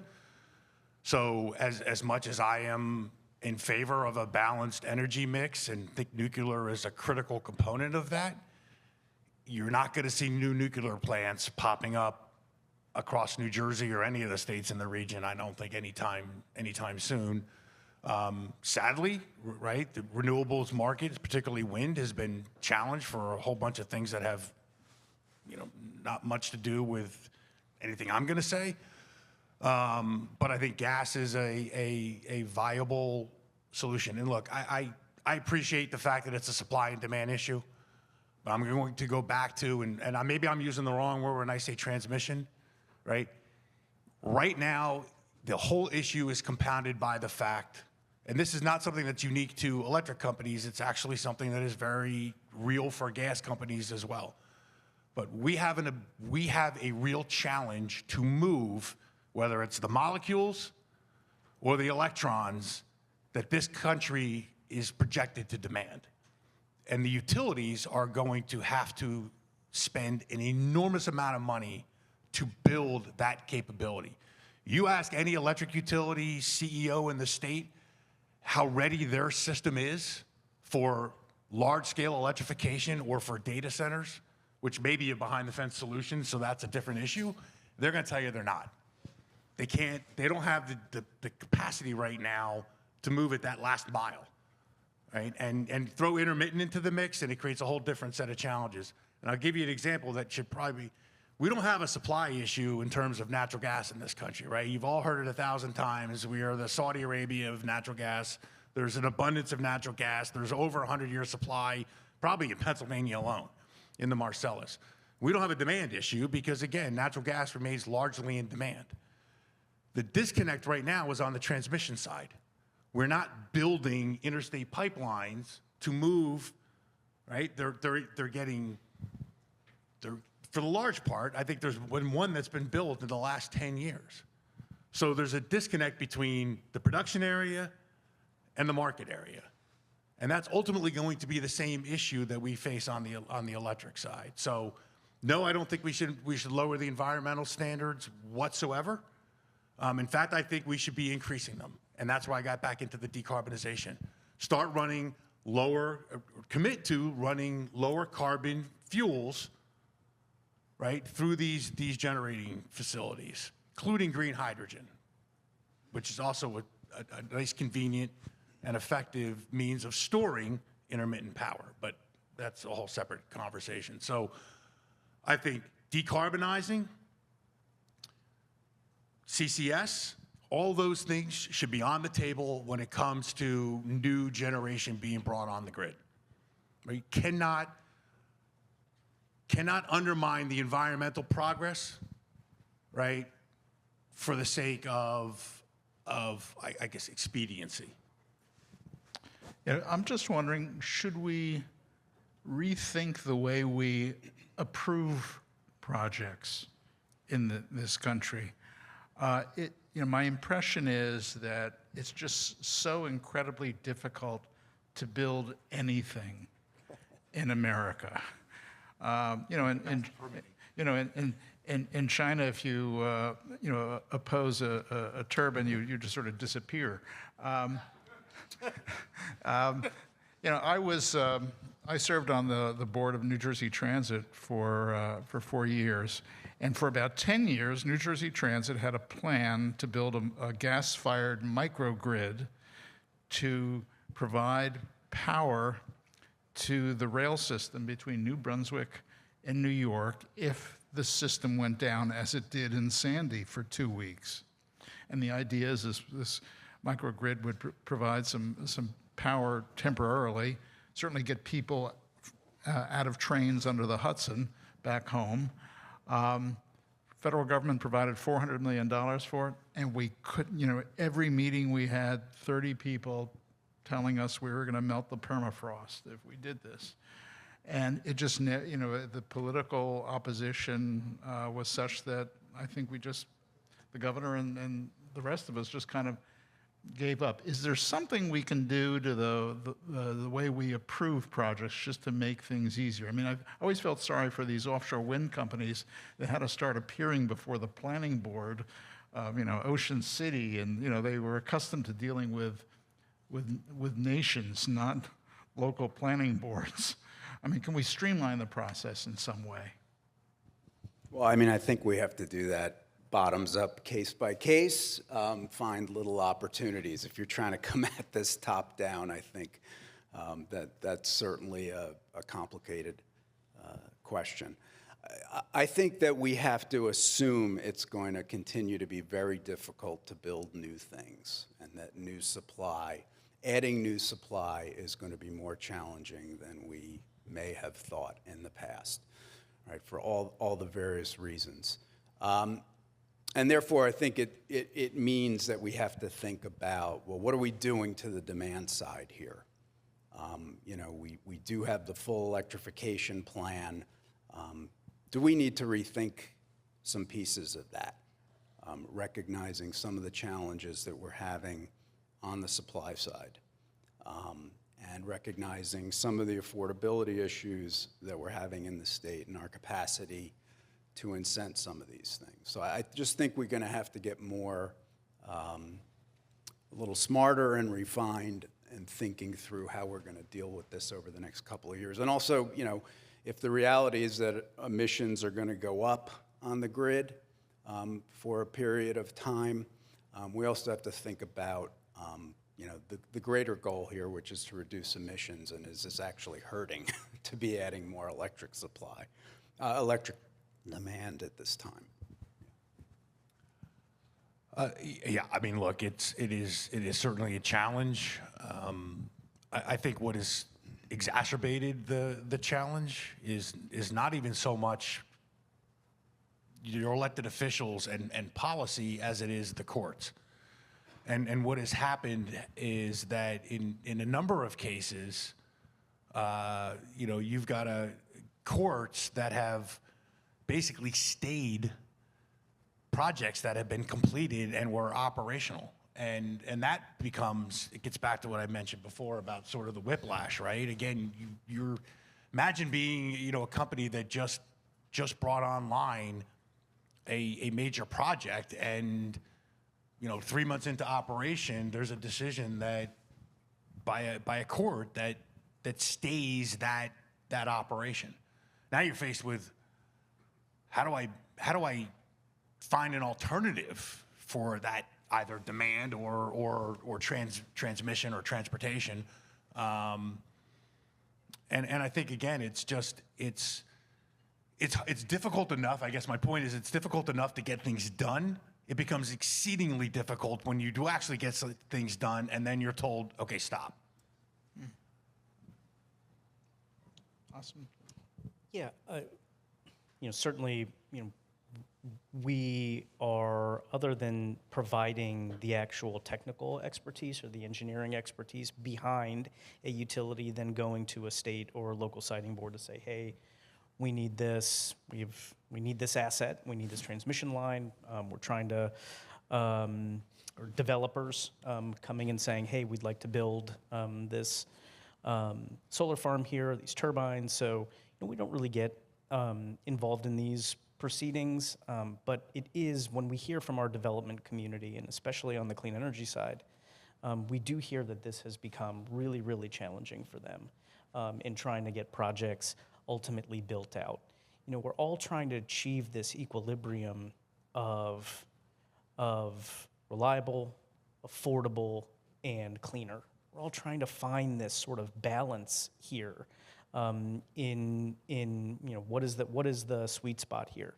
You know, Larry referenced, you know, of course, there's been a lot of discussion here around the results of that one auction and what that does to market prices, what that does what that does to consumer bills. But in just being here on this panel, I've heard, you know, a few different sort of outcomes of that higher price, right? On one hand, we all are collectively conscious of affordability, and we all don't want consumers to pay for something that they don't have to pay for, and we don't want to see anyone challenged as a result of this supply-demand imbalance.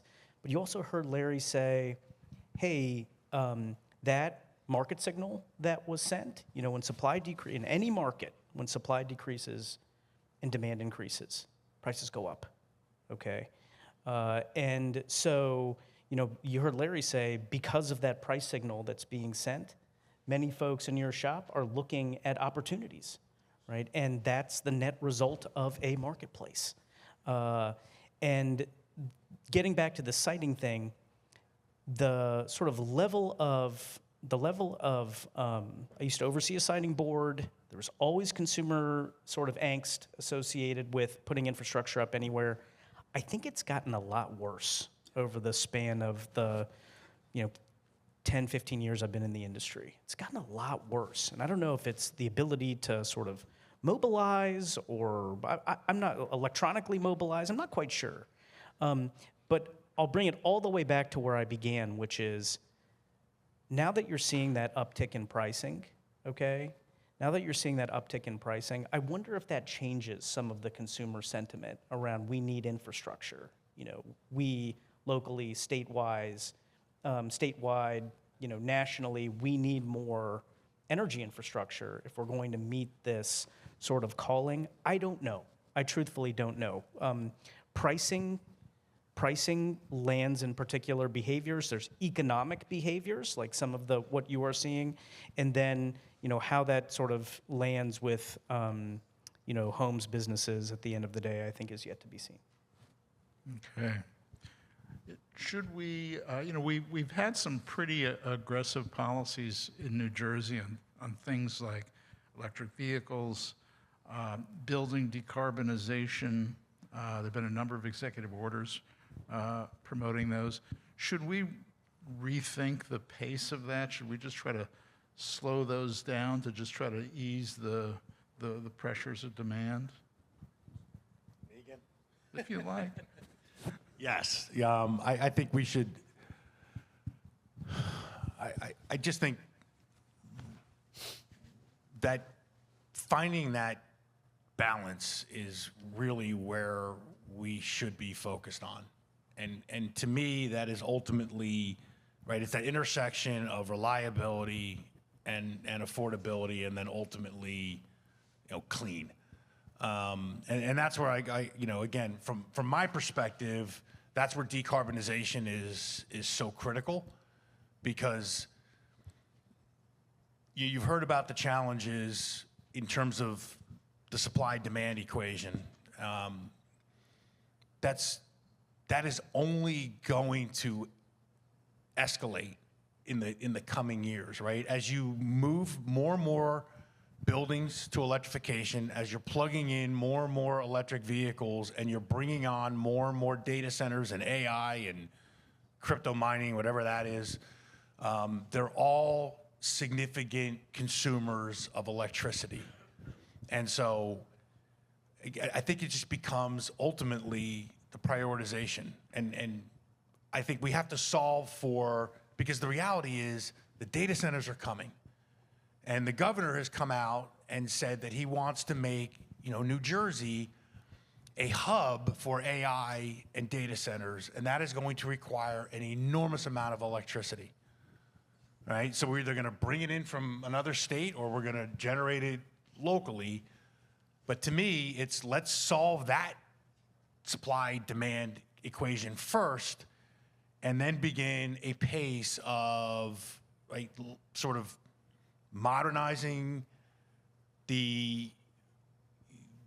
I'd almost say at the consumer level, where there is a more pragmatic transition toward electrification and towards electric vehicles. And I mean, we talk for hours about whether or not the infrastructure exists for large-scale electrification of the transportation sector. And by the way, there's also other areas that we could be addressing that we're not talking about that would have a massive impact on the environment. Maritime being one of them, right? It's one of the biggest causes of greenhouse gases is from maritime. So what are we doing there, right, to decarbonize or clean the maritime industry, right? Aviation is another one, but maritime is one that I think we could address in the near term. Yeah, I agree with a lot. You used a key word there, which was prioritization, right? And I think this is where this gets tough, right? If we're in a world where there's affordability challenges, there are reliability challenges, we have to look at things and say, all right, what things must we continue to do that we've looked at doing in the past, and what are the things that we really should not be doing now?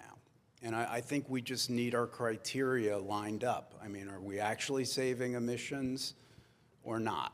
How much money does the state have to put towards, the growth of these end-use appliances? Or is this something that's already getting, good adoption?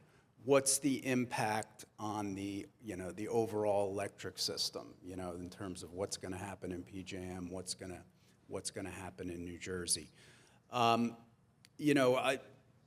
People paid good money to be here. I would just venture to say that something like EVs looks like it kind of matches up pretty well, right? You are reducing oil consumption, you're moving that to electric, that's powered by gas primarily. That's going to save some emissions. We have 200,000 cars on the road. That looks like it's getting pretty decent adoption. You don't need to put that much money into it as a state, so that's something that could be scaled and grown. On the other side, and this is something both our businesses are dealing with, you have to put a lot of money out there to get somebody to convert to a whole house heat pump. I mean, those incentives have to be pretty rich. The economics on operating costs don't line up well, so your total cost of ownership is much higher. I haven't seen any data. I'd love to see some data, but from our on-the-ground perspective, serving gas customers, taking care of people's heating appliances, we're not seeing much momentum in that sector. So it doesn't say you don't want to experiment, you don't want to put some incentives out there, but that may be one that you do less of. And yeah, and that's so interesting because it creates a challenge for us. So just a quick audit of policies that find their way into that. Remember that load forecast slide I put up? Basically, the increase in demand and the huge jump in 25. It incorporates a lot. Right? It incorporates data centers that we've been told are coming onto the footprint.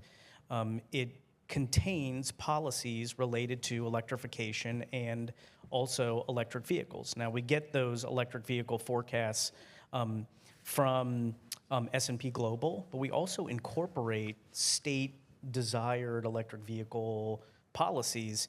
And so, there probably needs to be a discussion around sort of marrying what's the reality of what's happening versus the policies that find their way into that load forecast. Because New Jersey's policies related to electrification as well as electric vehicles are in that forecast. Now, they're not.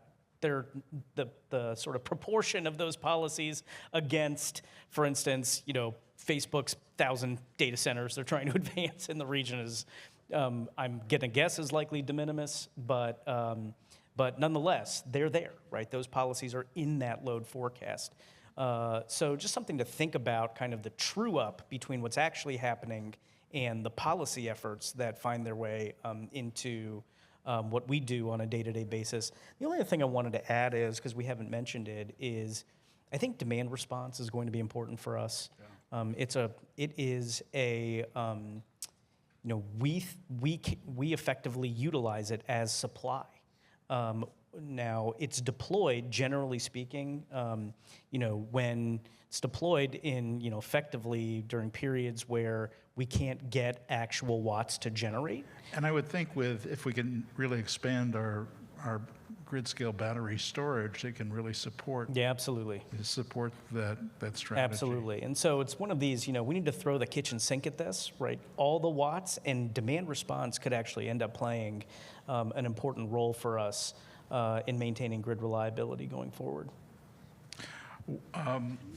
We're going to have a new governor next year. There'll be an opportunity to develop a new energy master plan, and I hope that document will incorporate it as some of the ideas that we were talking about here. As we close, I just want to give our panelists an opportunity to any last thoughts, observations you'd like to make on this issue or how we deal with it.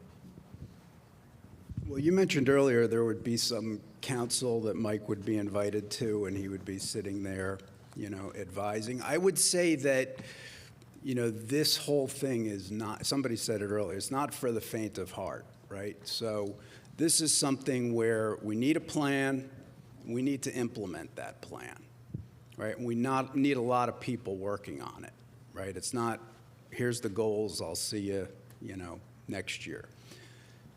People like this that have real, operational expertise that know what they're doing, part of this process is really important, so that we're well informed about what we're doing. We know the pitfalls going in.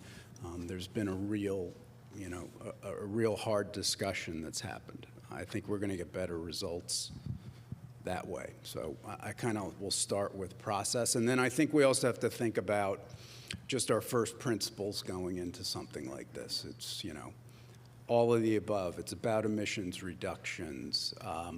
We're not shutting things down before we've put things in. It's about affordability and reliability. So, everybody's got to kind of be on the same page with that. And then we can start talking about what we're going to do to get there. Mike? I'll be really short. The next energy master plan needs transparency, right?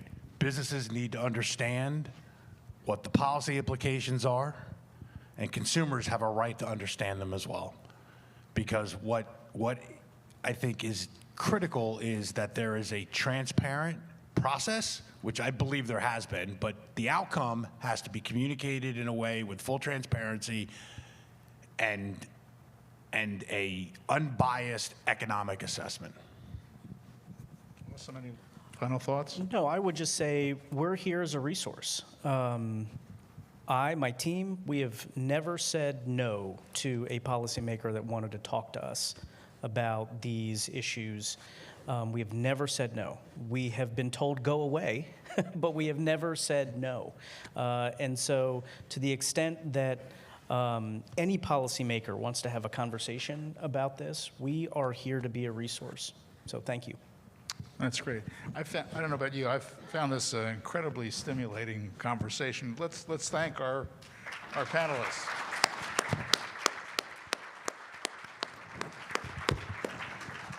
And thank you, panelists, and thank you, Bob, for being such an excellent moderator. We're going to take a 10-minute coffee break. I know our panelists will be around if you have some follow-up questions, and we'll resume by 10:50 with our second panel. Thank you very much.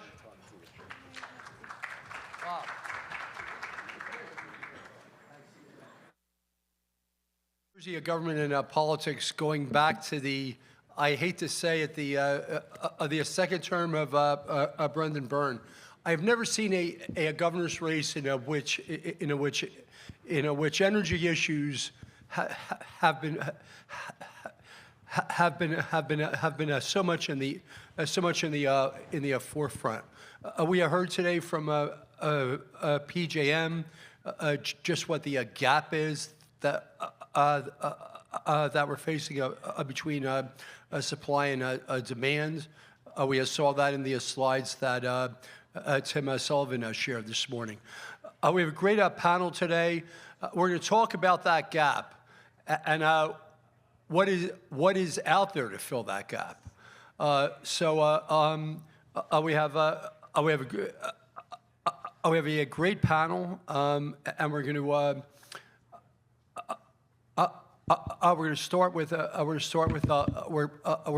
Lyle Rawlings, who's the founder of the Mid-Atlantic Solar and Energy Storage Association. who will be talking about solar first and the potential for solar as well as battery storage issues. And I know he has a slideshow. Which is up now. Go ahead. Is it on? Yep, Yeah. you're on. Okay. Hello, everybody. So in addition to being the president of the Mid-Atlantic Solar and Storage Industries Association, which represents solar and storage businesses in New Jersey, Pennsylvania, and Delaware, I'm also the owner and president of Advanced Solar Products, which does solar, large-scale solar and microgrids along the East Coast. So I want to talk first about what current policy is for renewable energy and where it's going, we think, in the next 10 years. So the 2019 and still the current Energy Master Plan had a least cost scenario for developing energy between now and 2050. And this is a graph of the least cost scenario part that they said this is what solar role would be in that least cost scenario. And it had us building 32 gigawatts of solar by 2050. And the key thing I'm going to talk about is that by 2035, it had 17 gigawatts of solar being built. And I want to say we're actually on track to do that. The current program in New Jersey for solar incentivized 1 gigawatt in 2024, so a gigawatt a year. And if we continue to build that, and if we really do it, at the current level, no growth, just that current 1 gigawatt a year, we get to 17 gigawatts by 2035. Now, we have modeled, we've done our own modeling of growth in New Jersey for power, and we're coming up with much more modest growth than some other prognosticators have. We did detailed modeling of the growth of the VVs. With an aggressive schedule for EV adoption, it's really not that big. We also modeled success in the energy efficiency because, you know, the best kilowatt hour is a kilowatt hour you don't use. We modeled the executive orders of building electrification. We believe that's going to be slow and gradual. And we threw in a wild guess for AI because who the heck knows? With the progress of software and hardware, it can get much more efficient. And the adoption curve, well, it hasn't been very effective so far. The accuracy of Google searches has actually dropped by 30% over the last 3 years.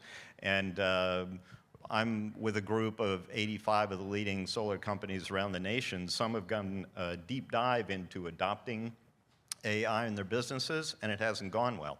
So up at the top there, we model with energy efficiency being aggressive that we would go from the current 74 million megawatt hours a year to 89 million megawatt hours a year by 2035. So where do we end up with current policy for wind and solar and energy efficiency? That's the chart there.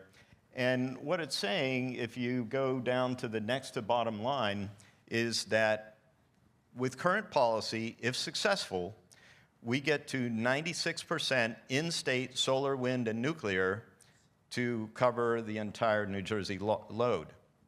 And that leaves only 4% out-of-state Class 1 renewables, gets us to 100%. So we're really on track to get to 100% nuclear, wind, and solar by 2035, just 11 years from now. Now that's amazing and good news. And there's more good news, which is we can do that and keep prices steady or even help lower prices. This is a Lawrence Berkeley Lab study from a few years ago. It did 4 of the largest RTOs in the country. Unfortunately, they left out PJM. But what it said for New York ISO, just next door, is that in a 40% solar and wind scenario by 2035 that's heavy on solar, the wholesale cost of power in New York would drop by 39%. Now, that's only part of what people pay on their bills, but many, many studies have shown similar things, that solar and wind will help to drop wholesale prices. This is a study done in 2012 by MCEA, by Clean Power Research, that talked about the value of solar delivered both to the market and the societal values. And it said that not counting the energy value, just the extra market values was about $170 per megawatt hour. So that value is being delivered. There's many other studies, and this is a packed slide, which I'm really not going to go over in detail, but the fact is that there are additional values to solar that haven't been studied yet. Some because they're new, because solar plus storage gives us resiliency, microgrid capability. That's poised to really take off, and we can make, especially our overburdened communities, much more resilient. There's a number of other values that solar, especially distributed solar, delivers that haven't been studied. One of the biggest ones to us is that every renewable energy project, every kind of any energy project delivers a profit. Otherwise, it doesn't happen. So the question is, where does that profit go? Who gets that profit? Distributed solar uniquely returns that profit to the public. Homeowners get that profit over time. Schools, farms, municipal buildings, local businesses. That profit goes right back into the community and is broadly shared in many cases if you do it on a school, municipal building, or any kind of public entity. So we did a study of 40 schools that went solar, and for every dollar of incentive money that the BPU gave to those schools reaped $1.50 in benefits over the life of the system. So that incentive money that we're spending is being channeled right back into people's pockets in the form of cash. And so there's another aspect of it. When we look at the price of power generally, we know it's going up, particularly because of capacity and transmission, and I'll get to that a little bit later. But there are a lot of costs that are actually coming down. One of them was sort of our responsibility, which is the legacy SREC program, which a couple of years ago was adding $800 million a year to our total electric costs for the state. It's already coming down, but that's going to disappear over the next 6 to 7 years. So that's going to be a downward pressure on prices. We've got other things such as you know, the $125 million from Ørsted's pullout once we collect that, and we've got the potential for the Climate Superfund Act to generate billions of cash through that process if we can get that passed and it survives challenges. So that's a few of several ways where there's downward pressure on the prices. Now, what's to keep this rosy outlook for 2035 from actually happening? Well, the big thing is interconnection. That's the big bad problem that we're facing. It's already putting tremendous downward pressure on our ability to deliver solar in this state, to the extent that the amount of solar that we actually got built in 2024 was way down. It was the lowest it's been since 2015. There's a lot of factors that went into that, you know, high cost of capital, supply chain issues, but the biggest issue is the inability to interconnect.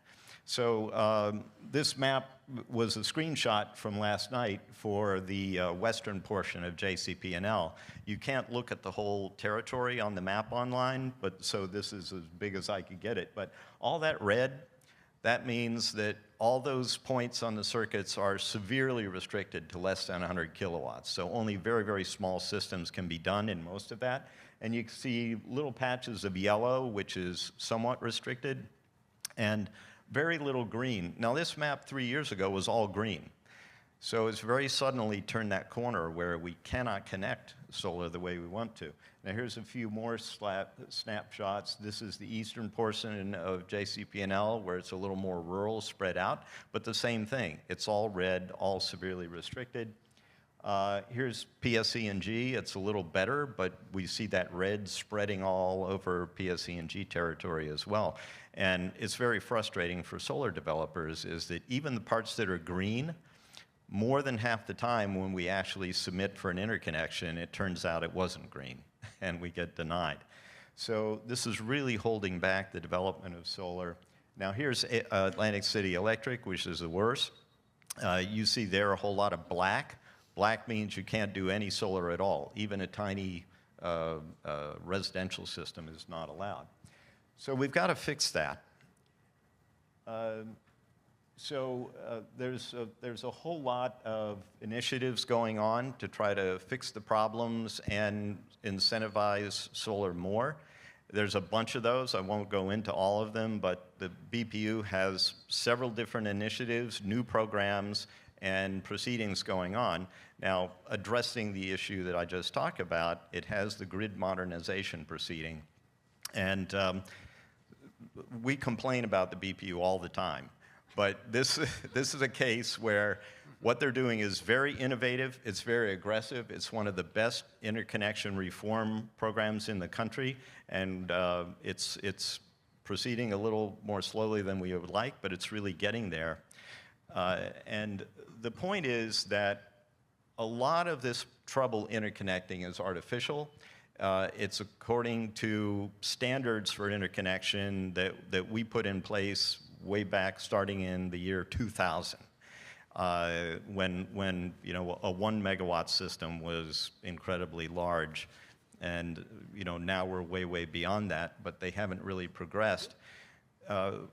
We're too restrictive in shutting off these circuits, and we know that because we look at California and Hawaii, and without even implementing new technology, which is available and which we can deploy, but even without them, in Hawaii and California, they're able to fit 2x, 3 times as much more solar on a circuit as we allow here. So we can partway solve this just by modernizing the standards and the limitations that we place on circuits. And then we can start deploying these new technologies, what we call the low-hanging fruit, that cost almost nothing or very little, can be deployed quickly and can vastly open up these circuits. So now another thing we should do, and we're pushing for now, is to stop flying blind. We have executive orders, we have programs, we have laws saying we're going to do this much solar, like that Energy Master Plan said, by 2035, by 2050, and we're going to do that amount of wind, 7.5 gigawatts by 2035, 11 gigawatts by 2040. And we've got a goal for storage as well. Are those the right amounts? We really don't know. We haven't studied how much of each of those. It's like baking a cake. You have to have the right amount of each ingredient, and you've got to cook it the right way, at the right temperature, or you don't have a really good cake. We don't know what that recipe is for New Jersey. Now, we know how to study it, or the world knows how to study it. The International Energy Agency is doing these studies all over the world. It's called Task 16, which is how do we get firm power in a renewable energy future, and what is that exact recipe of methods, sources, et cetera, that get us there at the least possible cost. So that's a graph of a typical study that was done for the 15 MISO states, according to that International Energy Agency protocol. So we can get there affordably. It's a matter of doing it smart, not flying blind, and solving all of those problems, the number one of which is interconnection. Before we go to our next speaker, Lyle, could you speak to if we wanted to solve the interconnection problem, whose responsibility is it to fund the interconnection or to make sure there's adequate? I mean, we have a PJM interconnection, but that's a 13-state entity. Is this a state issue? Is this a regional issue? Is this a grid issue?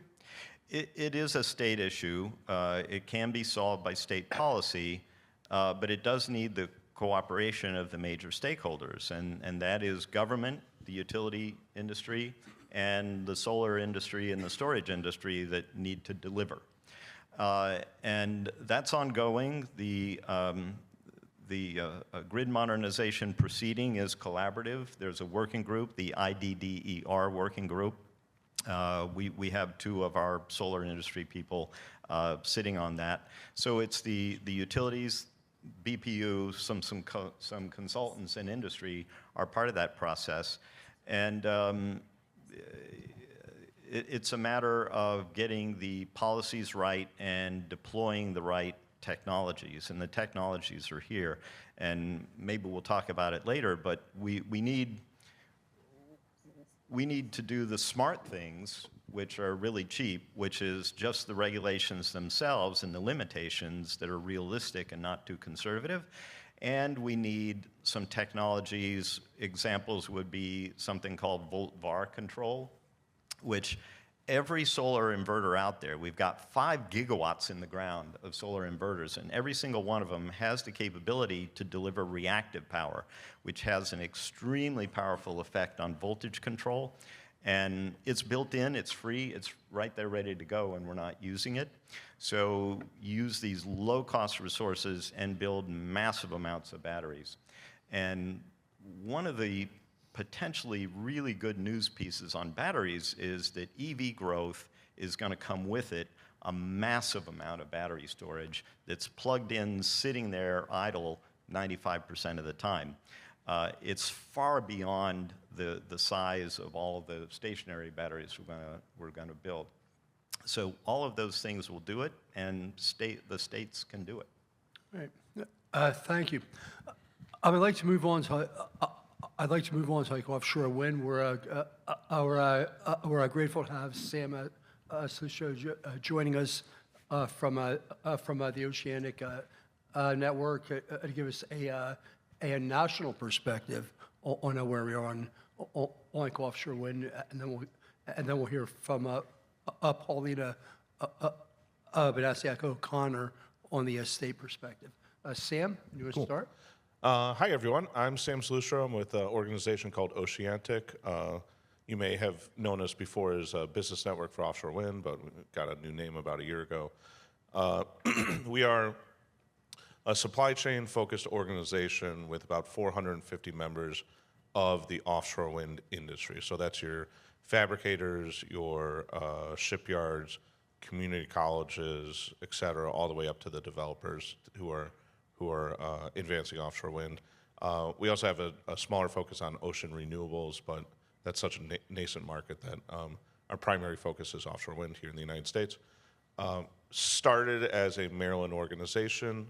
Our first stop after Maryland was New Jersey about 8 years ago when Governor Murphy was first elected. And then from there have evolved into a national organization with a presence on all three, essentially wherever there is offshore wind in the United States, we follow it. I'm going to be a little bit optimistic in my comments here this morning. I'm very aware of what's going on in New Jersey, but the fact is that offshore wind is advancing in the United States, and it will continue advancing over the next couple of years. There was I think, probably channeling a little bit of what Mr. Sullivan was talking about this morning, but we have projects that are, we have 3 commercial scale projects under construction, under installation right now, including the Dominion project down in Virginia, which is frankly one of the largest projects in the entire world. It's not just a big project for the United States. Across the world, it's probably the second biggest project in the world right now. 3 projects, 1 is operational. We have 2 more up in New York that will start construction this spring. And the groundwork that was laid during the previous presidential administration, they federally permitted 19 gigawatts. That's about 11 commercial projects. When we talk about commercial projects, remember these are about, at least 1 gigawatt's, just about 100 turbines each, just $5 to $6 billion worth of work. So each of these things is just a massive entity. Federal government has permitted 19 gigawatts across 11 projects. Two of those are here in New Jersey with Ocean Wind and Atlantic Shores South. But those, 5 projects are frankly under installation right now. We're going to see more projects continue to fight through the permitting process that have their federal permits, and they're going to get themselves to construction and installation over the course of the next couple of years. And you will see it. It will be very quiet. It will be behind the scenes, but you'll see this industry continue to move forward and move forward. And it's going to, it's strange and hard to hear that, but behind that is a real supply chain and a real economy that is driving the forward movement. I think that you're talking a lot we have been talking a lot in this conference about the need for power and the, states' demand for power. That is not changing. It is only getting worse.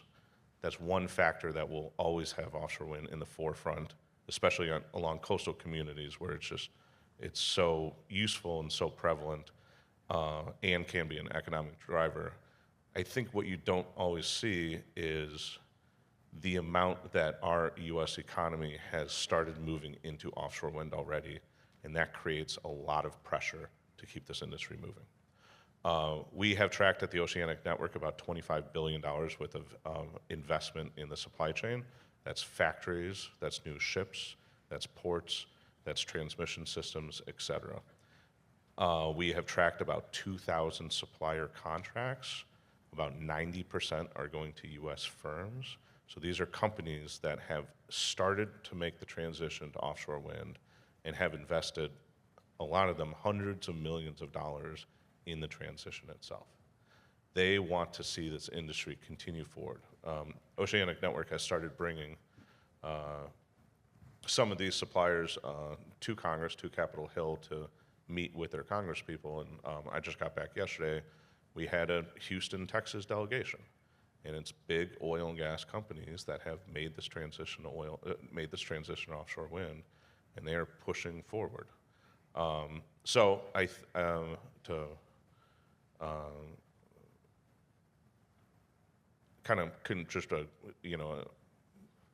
Conclude this little soliloquy.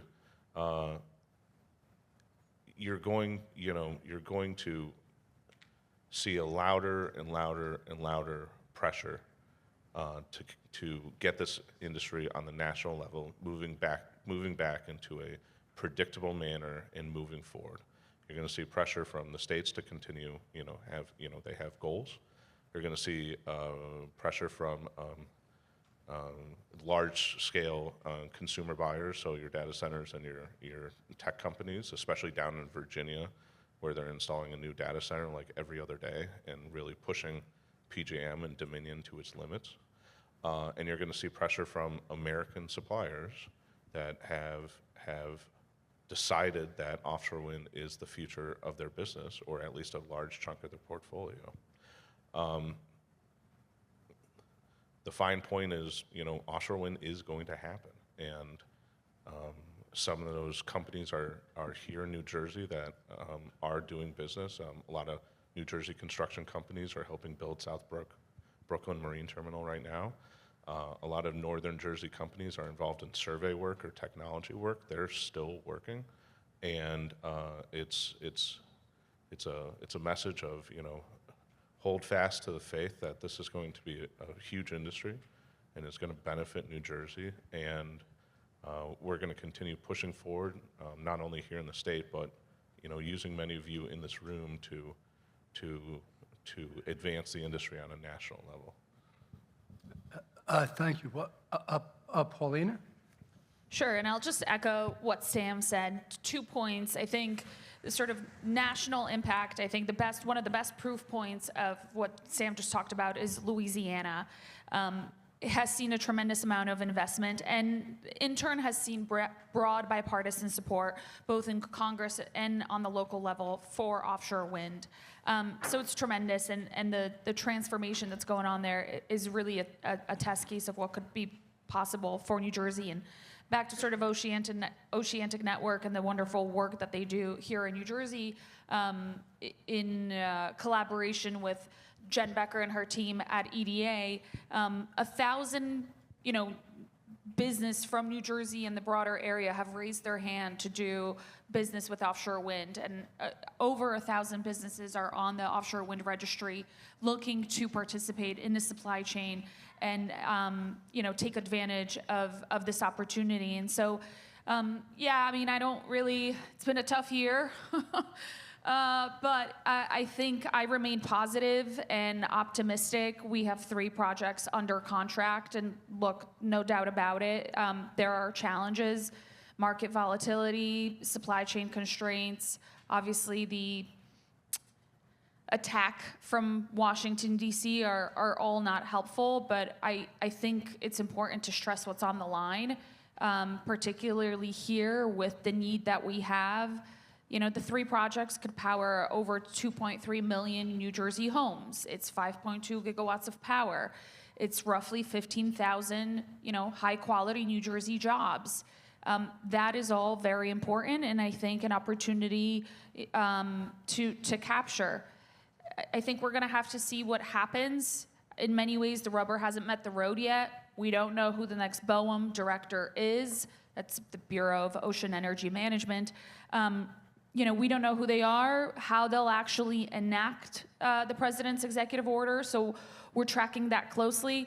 And so, paying attention, working with this administration and, of course, the next one, whoever they will be on the state level, to make sure that the program continues. And we got to take a look at procurement. I think what's been evident in New Jersey is that the way, we procure power just isn't working. And so whether it's taking a look at the foundational legislation, the Offshore Wind Economic Development Act, or our procurement process, we gotta think through how to improve it, not only for developers, but the state and the ratepayer. So all things that we're gonna take the year to do. And finally, I'll just say that, I think, to echo Tim's earlier remarks, for those who are writing our obituaries and writing us off, I think I agree with Sam. It's not a matter of if, it's a matter of when. And we're certainly committed here to New Jersey as an industry. There are developers in the room. I'm here, hopefully continue to be here to speak on behalf of the industry. I want to follow up with a couple questions before we move on to other topics. Dominion Energy in Virginia is a utility-based project. It is as if PSE&G was a developer of Ørsted.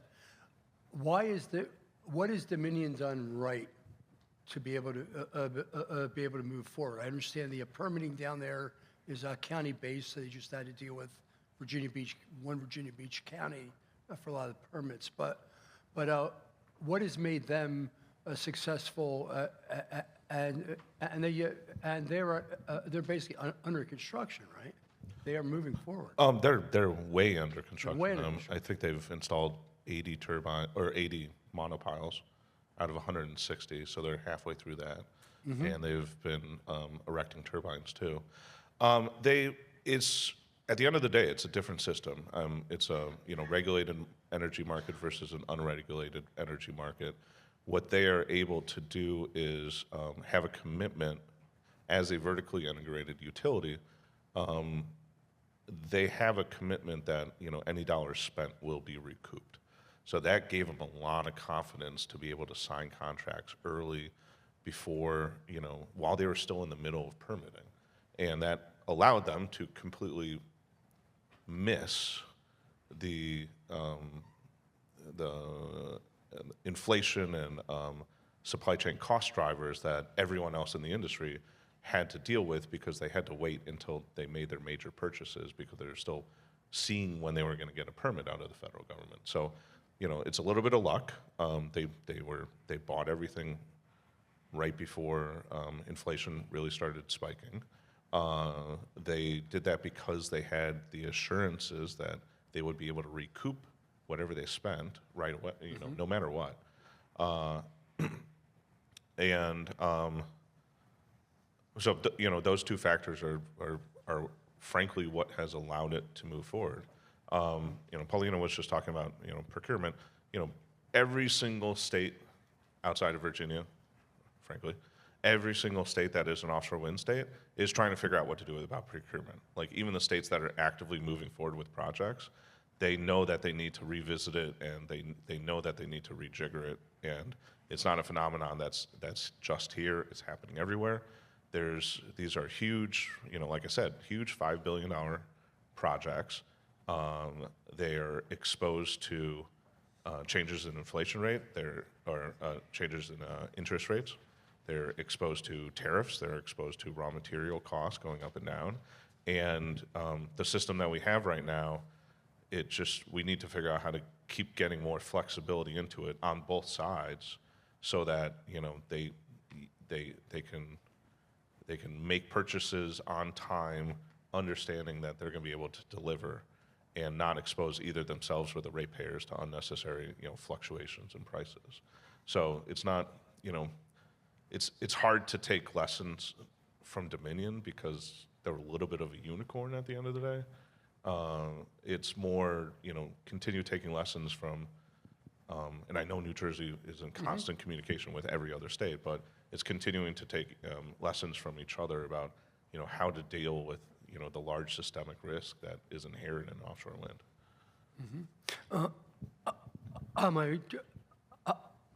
I want to follow up. My understanding of Paulina is that under the executive order, if you're fully permitted, you can move forward, but if you're not fully permitted, you can't. So it puts currently our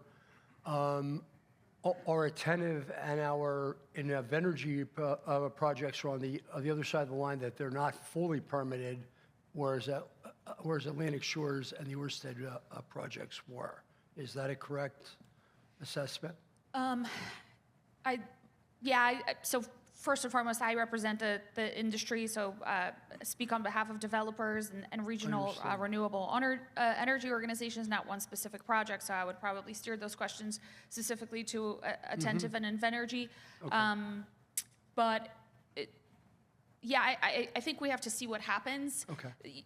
We share the value of the president of energy dominance. We want to help him get there. Projects will come online, potentially under his administration, helping him achieve that goal, whether he likes it or not. And I will just add that between the New York Bight auction leases, the Central Mid-Atlantic, and the most recent one in Maine, the federal government pocketed $4.5 billion from developers. When a developer wins their lease area, they cut that check and then they pay lease payments. None of that goes back to states. We wish it would. And so we very much want to stress not only to protect the existing lease areas, but making sure that the permitting process moves forward. But again, I really don't know how and what will happen. I think there's just too much turmoil on the federal level for really us to see what will become of it. Hard to say.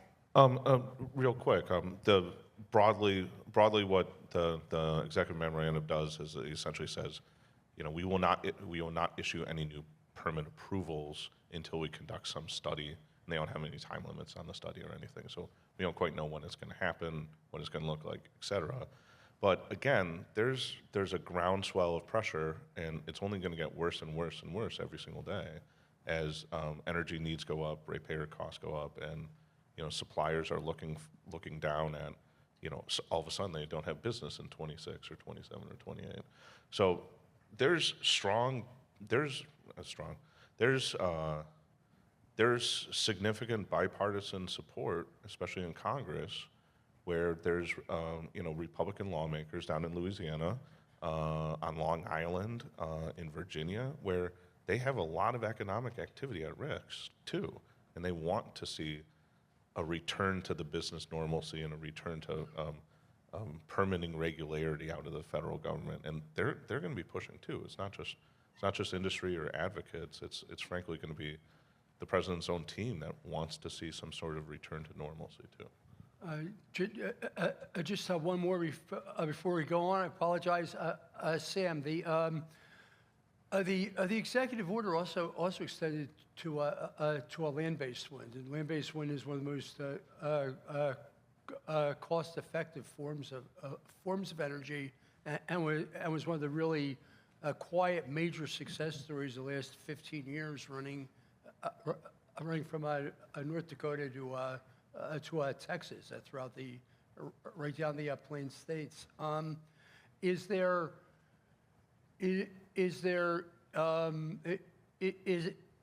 pressure on Congress coming from these Republican states who really especially Kansas is, especially governors too. Okay. And it's a huge question mark, and no one quite knows how it's going to. I don't know. I'm going to speak with extreme generalities because I don't really know anything about the land-based industry, ironically. But there's what we have been hearing is that the big question marks about how it's going to be implemented is really driving anxiety in a lot of land-based states. And Iowa in particular, they're just reopening a huge blade factory in Iowa for the land-based industry, and a huge factory in Colorado. So it's these Great Plains states, and frankly the governors of the Great Plains states that are asking very loudly what's going to happen. Okay. Oklahoma, yeah. Good, thank you. Eric Ford from the New Jersey Energy Coalition is going to speak to a nuclear, and I'd like to turn it over to him. Yeah. Thank you for that. So I'm Eric Ford, president of New Jersey Energy Coalition. Prior to taking over the Energy Coalition about eight years ago, I spent a couple years at the Board of Public Utilities. I also serve as the chair of New Jersey Seed's Energy Committee, and I'm also vice president with Stevens Lee Public Affairs. So I've been dealing with the energy sector for about 10 years. I am going to talk about nuclear, and there is some news this week that Holtec made that they are restarting Palisades in Michigan and plan to have 2 SMRs ready by 2030, which is very impressive. But I wanted to go back. Let's think about where we got to. You know, I think today has been a very good, intellectual, honest discussion. There's a lot of issues happening, and how our energy sector and market got to be where it is today. It didn't happen overnight. It didn't happen the last couple of years. It's been several years, almost probably 7 to 10 years. If you just look over the last 7 years, you will see about 35 generators have gone offline in New Jersey, and that equates to about 4,100 megawatts of power just in our state. But then overall, in the entire footprint, PJM, you have retirements happening. But then it's not just here. It's also in the mid-continent as well. 2 years ago, I was out in San Diego. NERC was presenting a report that showed that the mid-continent section of our country was seeing more generation leaving than coming on. And I had discussions with Wayne D'Angelo and his committee about a year later and brought that up, that MISO is seeing this issue, and it's going to be an issue coming our way, right? So you can see the trends that we're going to need to have solutions yesterday, right? And as we're looking at what this picture is going to look like for the future, the question is, what are the technologies that are out there that can come online quickly, but also what are technologies that can also produce the baseload power we're going to need into 2050, 2075, and so on. And you know, obviously, I do believe nuclear is going to be one of those solutions. You have Oyster Creek, which is available. Hopefully, we see something happen there in the next 7 to 10 years. But we also have other plants around the state that have shut down that still have interconnection capabilities that can provide that power back to the grid. And what Asimhawk was talking about earlier today with the reform of the queue, that's great, because I remember being at the BPU, sitting down with them, asking how are we going to be handling this. So it wasn't something that we weren't seeing. It was just a reality that it takes time for the market to react, for people to react, right? Going back to Virginia, Virginia is a vertically integrated state. We are not. So they have a different market construct than we do. They can build the offshore wind and put it through the ratepayers. They've also talked about having SMRs there, which again would go through the rates directly. New Jersey, our power plants all had to compete with each other and compete with the power plants in Pennsylvania, Ohio, what have you, right? And if it's easier to build in those states, they're going to build it there than here. So we're dealing with a competitive landscape. And for nuclear, you think about it, our power plants right now produce about 40% of the electricity we consume. And I understand they're projected to stay on for at least a little longer, right? And the question, though, is, what is the next? What's that next generation look like for nuclear? Last year, I had the opportunity to be at the Nuclear Energy Institute's finance conference. There are a lot of companies there. You'll hear different versions of ideas called small modular reactors, mini nuclear reactors, advanced nuclear. Each one's a little different. There's one company called Nano Nuclear, which has developed a product that can be trucked around and popped in place and produce enough power for a town. Then you have companies like a Holtec or Okla who have these small modular reactors. But we're also seeing the advanced reactors, like the the ones built in Georgia, producing large power. Each one has the ability to produce the power. You think about it, though, the next couple of years, the question is, how do we start answering the power need? You're going to look at modular products that can come online, that can be bought and plugged in place. But going back to nuclear, as we see the need for that baseload to continue to grow, and that growth is going to continue to happen, including data centers. I know that's something we've talked about, but just the numbers that my team pulled off in December, right now there's about 3,000 data centers, projected to have 6,000 by 2030. And that's just a large number. And they are looking at New Jersey. They're looking at everywhere, right? They're looking for where the land is available and also where that firm guaranteed power is going to be, because they're going to need it. I think also being innovative of what we do. I was watching the Olympics last year with my daughters and seeing how they were using the heat from the data center to then warm the water for the pools that the swimmers were swimming in. I think we got to be thinking about now what ideas are out there that we can start incorporating. Again, the problems we're facing in New Jersey, not real problems. They're just opportunities. But every state and every country is facing the same. And if we take a look and say, what are you doing over there that's different than us, it helps to bring the solutions. I have my team pull a number on how much power ChatGPT uses. And it's a lot. It's estimated to consume 227,000 megawatt hours a year for 78 billion prompts. That's a lot of power. And you think about it, just to charge your cell phone, my smartphone, that is already about 50% today. It takes 15 to 20 watts just to charge that. Now I got 4 of them because I got my wife's, mine, my daughter's, right? My wife's other phone for her work, and that doesn't include the iPad. So you think about all these things we were plugging in. You're going to need to have that base load power consistent, and it's going to be there. And that's where nuclear is really going to come in. Now, we do have the available sites. And again, going back to the conference last year, the question was really the finance piece, right? Because at the end of the day, we can talk about what all these projects could look like and everything, but the numbers have to pencil, the projects have to work, and there has to be a guarantee that if we're going to do it, we're sticking behind it, right? Which, going back to Virginia, they're sticking behind it, right?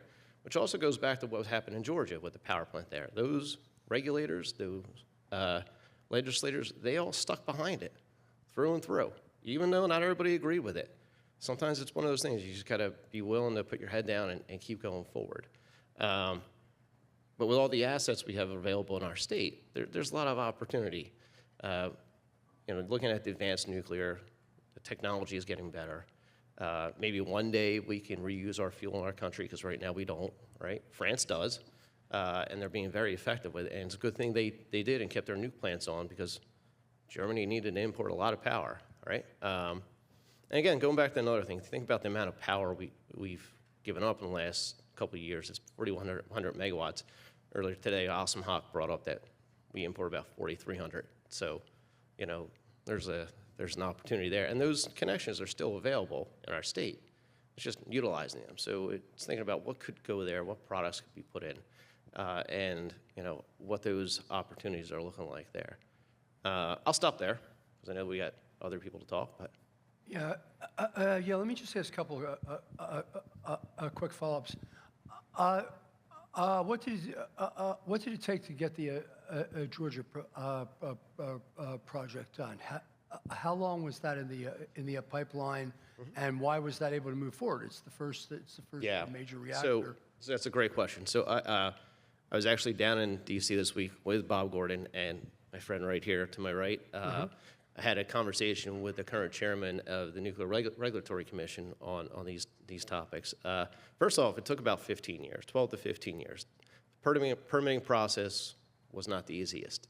And you got to remember, this is the first time we had built a nuclear power plant in a couple of decades.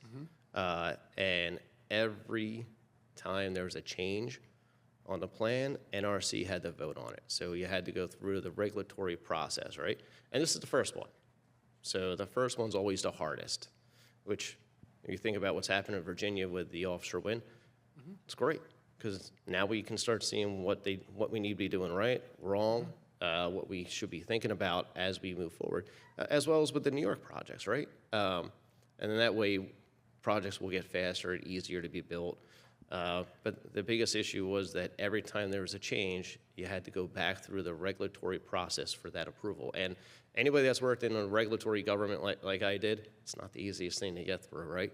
There's always a question of every commissioner, staff, and even lawyers and stakeholder comments that have to come in, and you have to be honest, and you have to listen, you have to really take it in and make sure it's right, because it matters. And that transparency to the public of what's happening is very vital, and it's important to ensure public trust of the process and the product.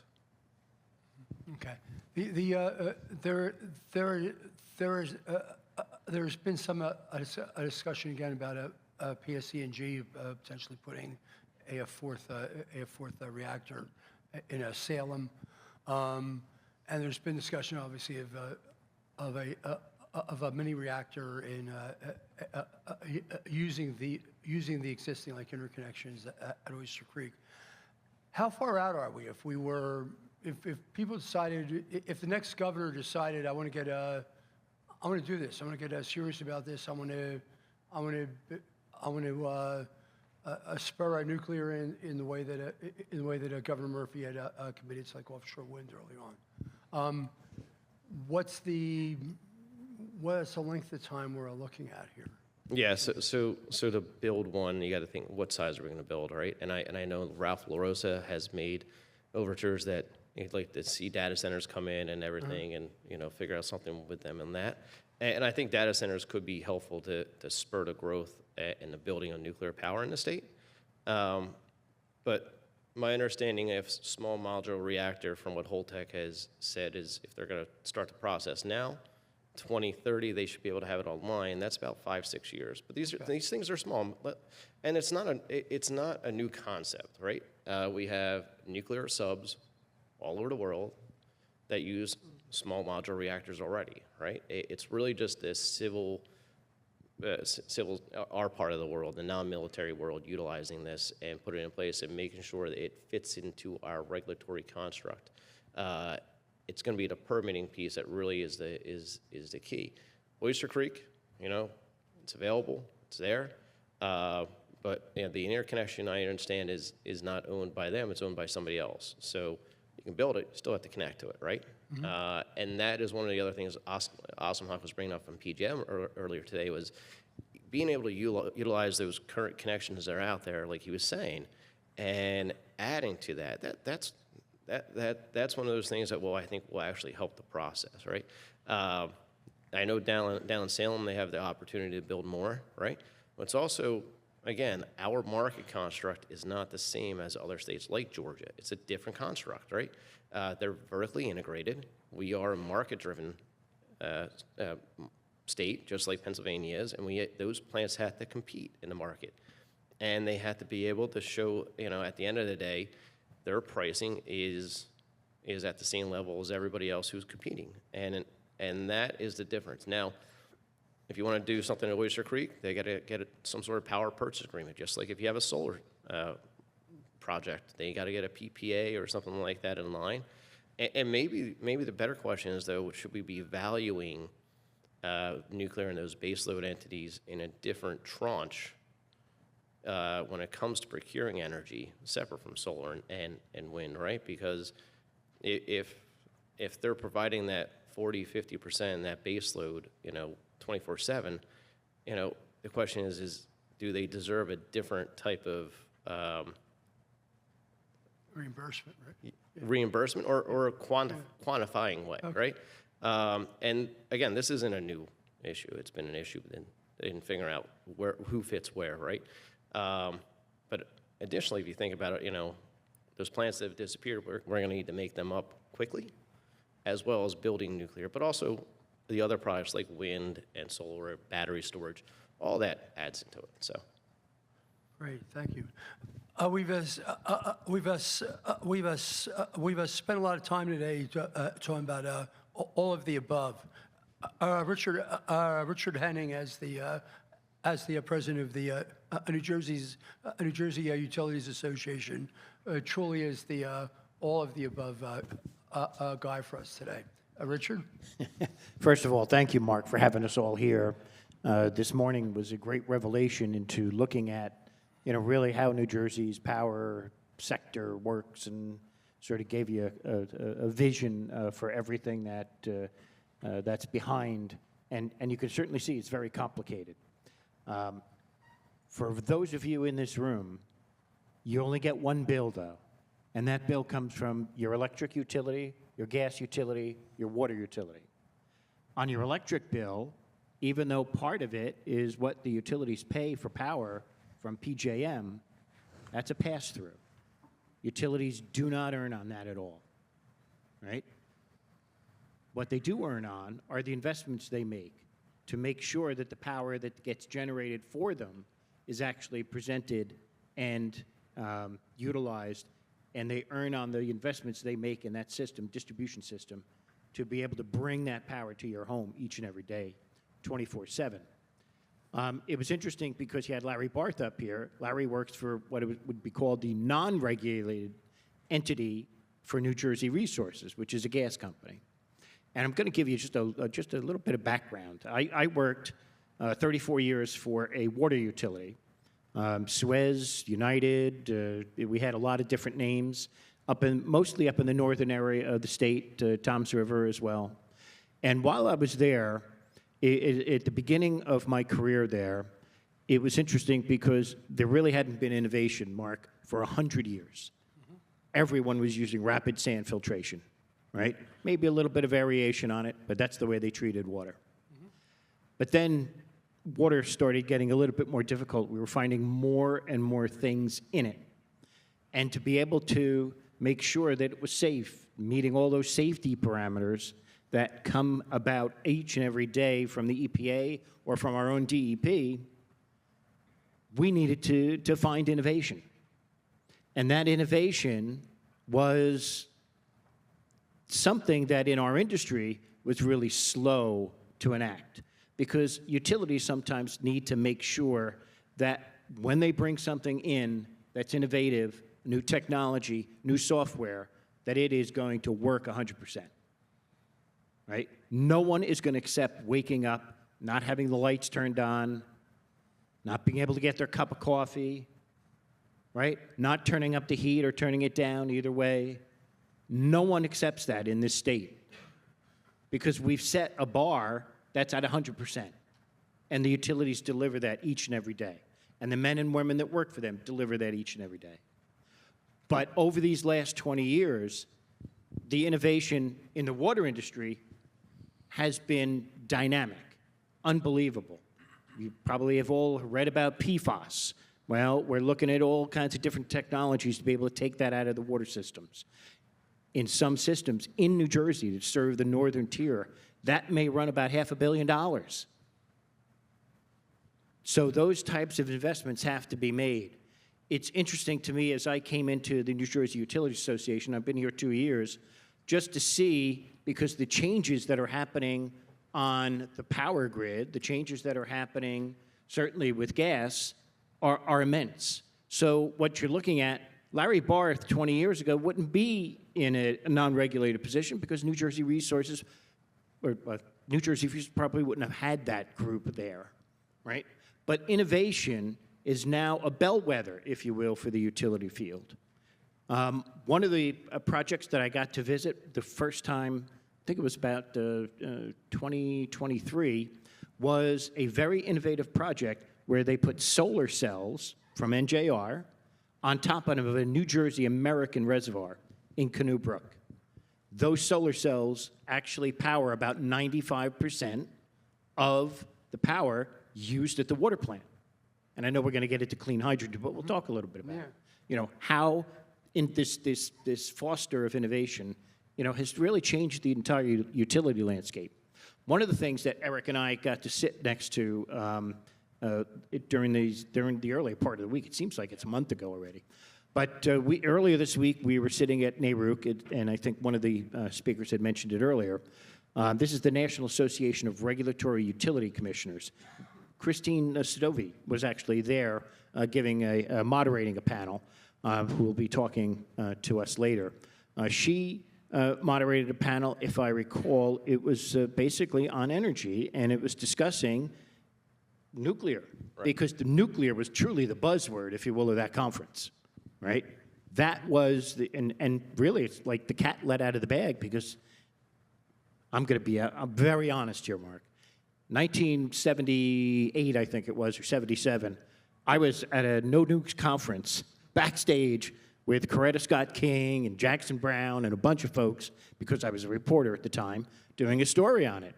And, you know, think about that. That's 50 years ago, and here we are talking about nuclear energy being utilized here in the United States again. It is really amazing to think about that, right? But the technologies have changed. The innovations have changed. It's not the nuclear of your grandpa's age, you know, back in the 70s. It truly is very different. And I think one thing that that's universal for New Jersey utilities, because we're bifurcated, utilities, you know, you talked about the PSC and G nuclear plants. They don't own them. They manage them. They run them. They operate them. They used to own them.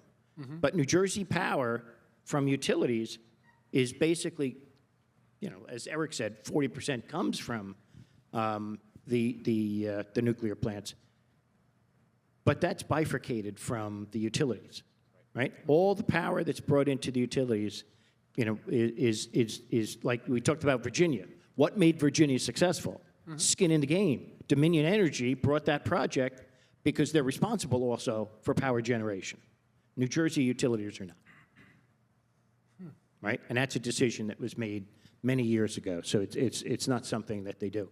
But on the non-regulated side, that's where the innovation comes. Mike Renna talked a little bit earlier about the waste to energy that they're building in Linden, the largest facility of its kind, taking all of the food waste from New Jersey and the 5 boroughs of New York, and there's a lot of food waste coming out of Manhattan, as we know. So that's going to generate quite a bit. In Monmouth County, they're in talks with New Jersey, I can't remember its resources or natural gas. They're in talks about methane production and taking that methane, cleaning it, and reusing it. So there's just, you know, from a utility perspective, we believe that this is not a zero-sum game. Everybody has a hand in this. You know, I think Bob Gordon asked, what would you tell the governor? I'd tell him to have everybody in this room, all right? Not, you know, not just the wind power folks, and don't put all your eggs in that basket. Not just the solar folks. Don't put all your eggs in that basket. Not just the nuclear folks. Have everybody in that room, because everybody's going to play a part in this. It's the only way we're going to get out of this. It's the only way we're going to raise up.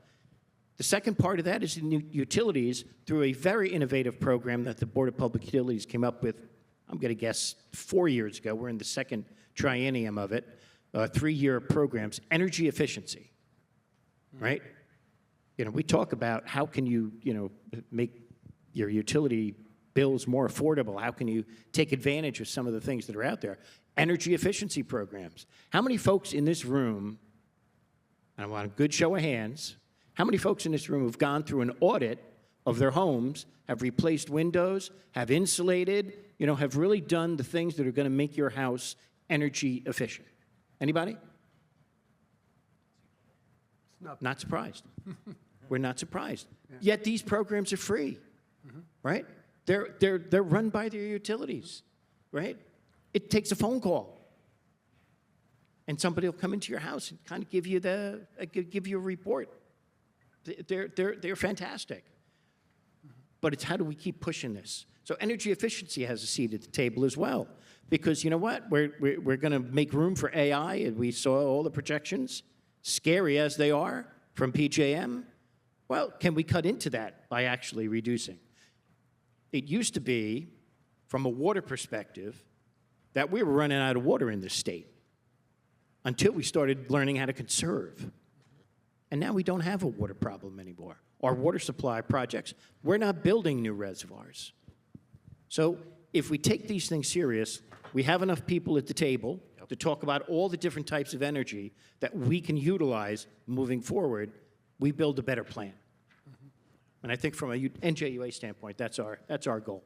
Yeah, and I just want to emphasize that the idea that innovation, that I've had the opportunity of a lifetime to travel around this country and see some of the most amazing technologies that are coming out.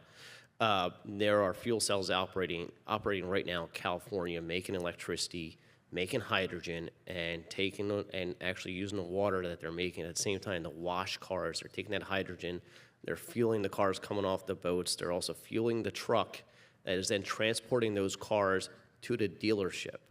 And at the same time, very same moment, making electricity for that port. And that system is about the size of this room, right? I've seen the parks in Connecticut that are 15 megawatts that are utilized by fuel cells. They're about an acre and a half of land, right? The innovation is out there. The opportunities are out there. These companies know how to do it right.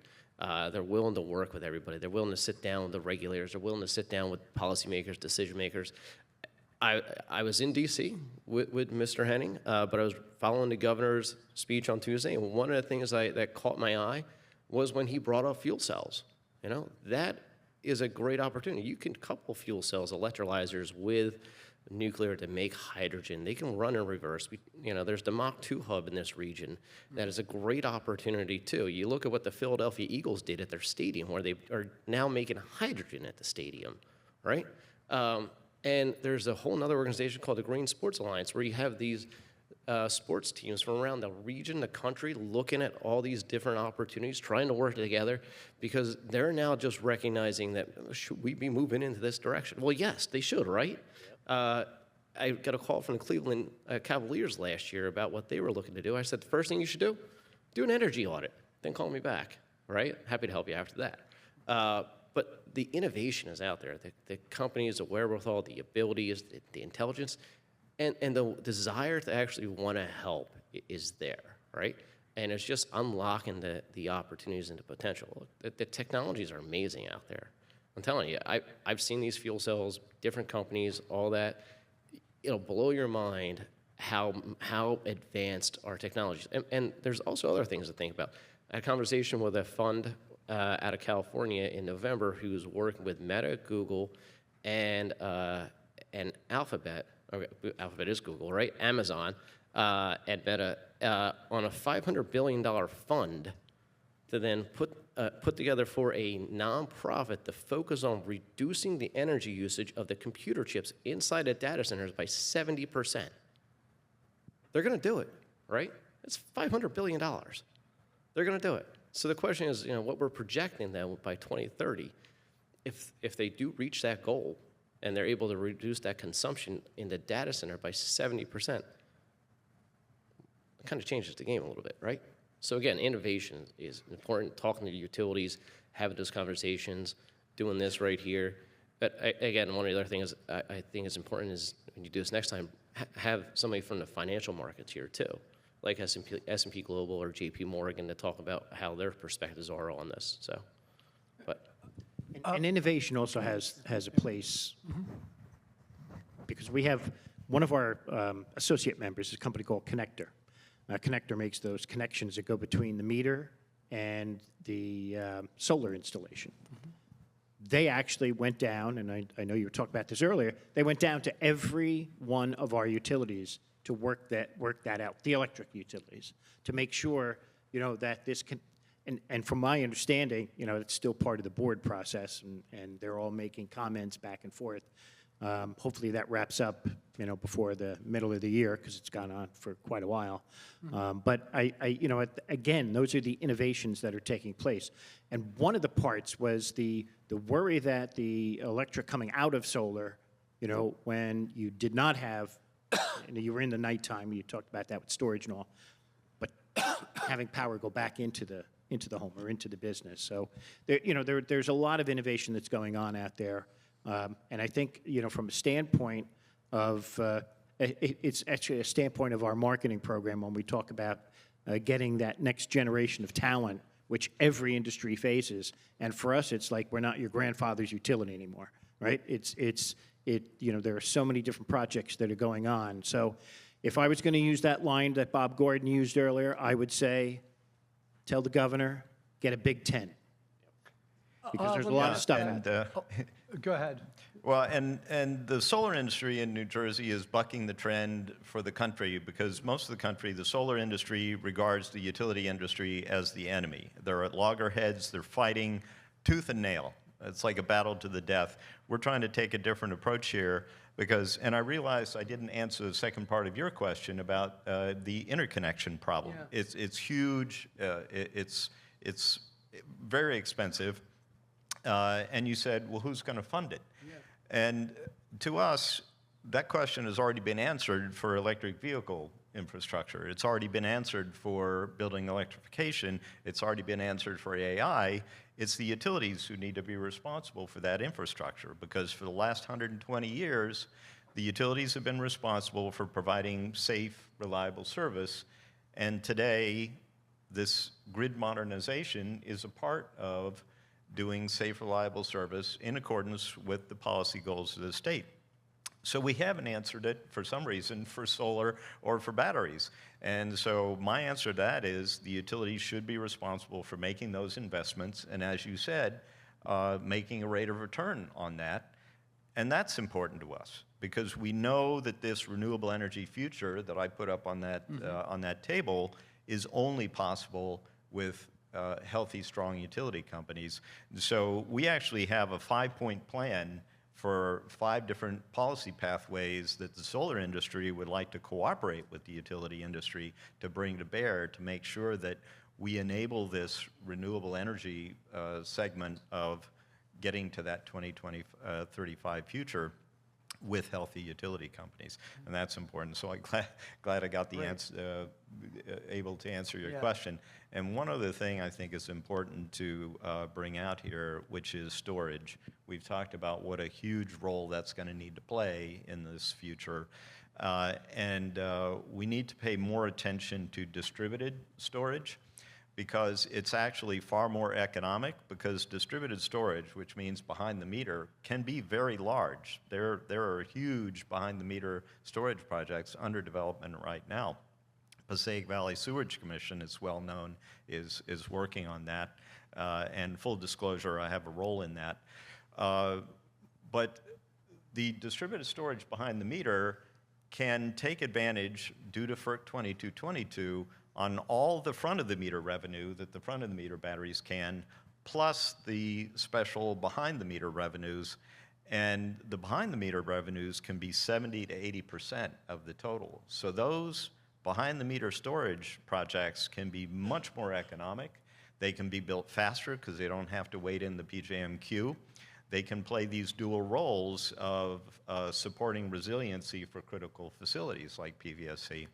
So we don't have enough focus on that, and that's something we need to do, because we can deploy that fast. Good.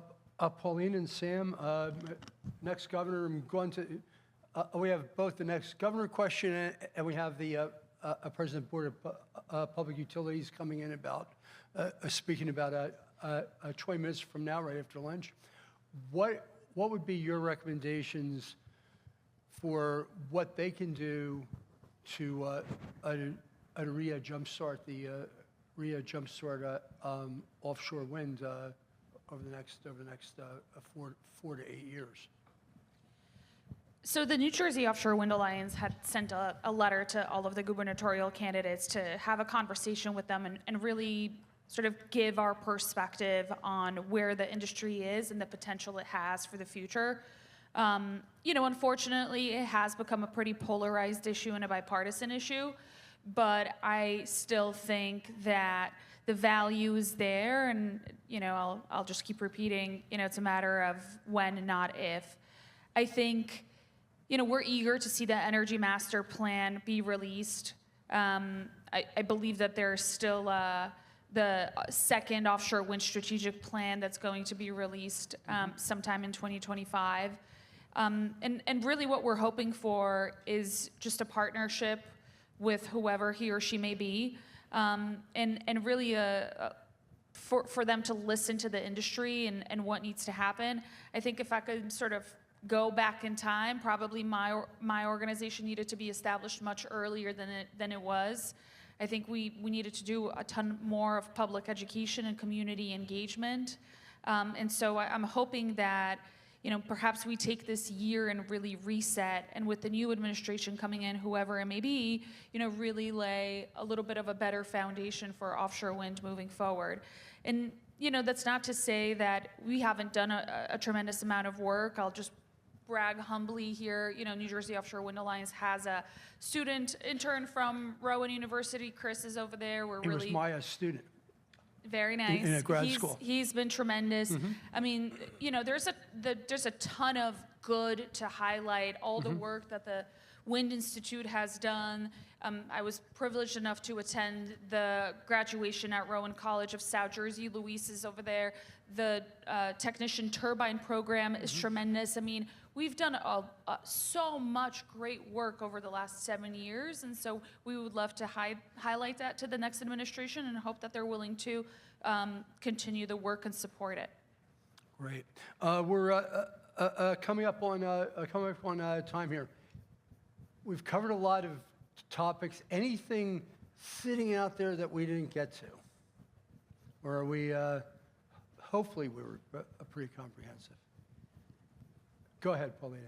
You wanted to talk a little bit about green hydrogen as well. Yes, I wanted to ask. And while we talked about innovation as well, yeah. Both New Jersey Natural and South Jersey Industries have pilot projects that are ongoing. In fact, South Jersey is going to be one of the hydrogen hubs, if you will, for I think there are 6 throughout the country. South Jersey will be one of them. But New Jersey Natural's had a hydrogen pilot probably for about 2 or 3 years now.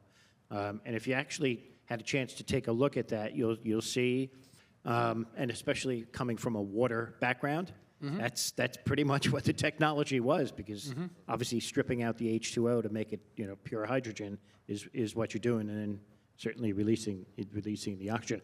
The difficulty is you do need a lot of water to build a bigger plant. Right now they're producing, I think they're injecting probably double digits of hydrogen, experimenting with the right mix and all, and doing all, which is what a pilot plant is for. I think the goal would be eventually to be able to get that hydrogen mix up to 15, 20% in that range, and be able to really cut down on carbon that could be released from the fossil fuel. It really is an innovative technology. It allows the base, if you will, to use an $18 billion network of underground pipes that we have throughout this state for heating and cooling and everything else that we're using it for, generating electricity. So, to lose that asset without using the latest in technology, it just seems foolish to us. So let's continue with that technology. Let's continue, kind of isolating and finding out the right mix and the way that we can go about doing this, and we should be able to have, that well into the future. Thank you. All right. Thank you all very much. Thanks to our panel. I think they were tremendous. Thank you to you, Mark. Raised a lot of good topics. We're going to break for a lunch. Christine Gold-Sadovi will be on about 20 minutes to deliver the luncheon keynote. And then we're also going to have a panel for the new Rowan Energy Collaborative, which we've been planning over the past 8 to 10 months. So thank you. I hope you all stay for that. Thank you very much. Good afternoon, everyone. We are now officially afternoon. Before if everybody could have a seat, we're going to go to our second keynote speaker, Christine Gold-Sadovi, the President of the Board of Public Utilities. Before I do that introduction, I would like to thank Stephen Fleming, who's the Associate Dean of the College of Humanities and Social Sciences, did much of the work in arranging this conference. This is the Sweeney Center's fourth energy conference since May of 2023. A lot has changed as we've heard today in the energy landscape over the past 20 months, but it's been we've explored the various issues, and we've been fortunate to have Tim Sullivan and Christine Gold-Sadovi, President of New Jersey Board of Public Utilities, as speakers like each of our energy conferences. Former Governor Jim Florio once told a prospective BPU member that getting a job at BPU as a commissioner of the Board of Public Utilities is a great job, because other than being governor, it is the most challenging job in New Jersey. He said that before the current era, before energy was one of the most difficult issues that New Jersey and the nation faces. We heard today. I heard a lot today about the gap between supply and demand, and I would like to introduce President Gold-Sadovi, who more than anyone else is responsible for dealing with that impossible task. Thank you.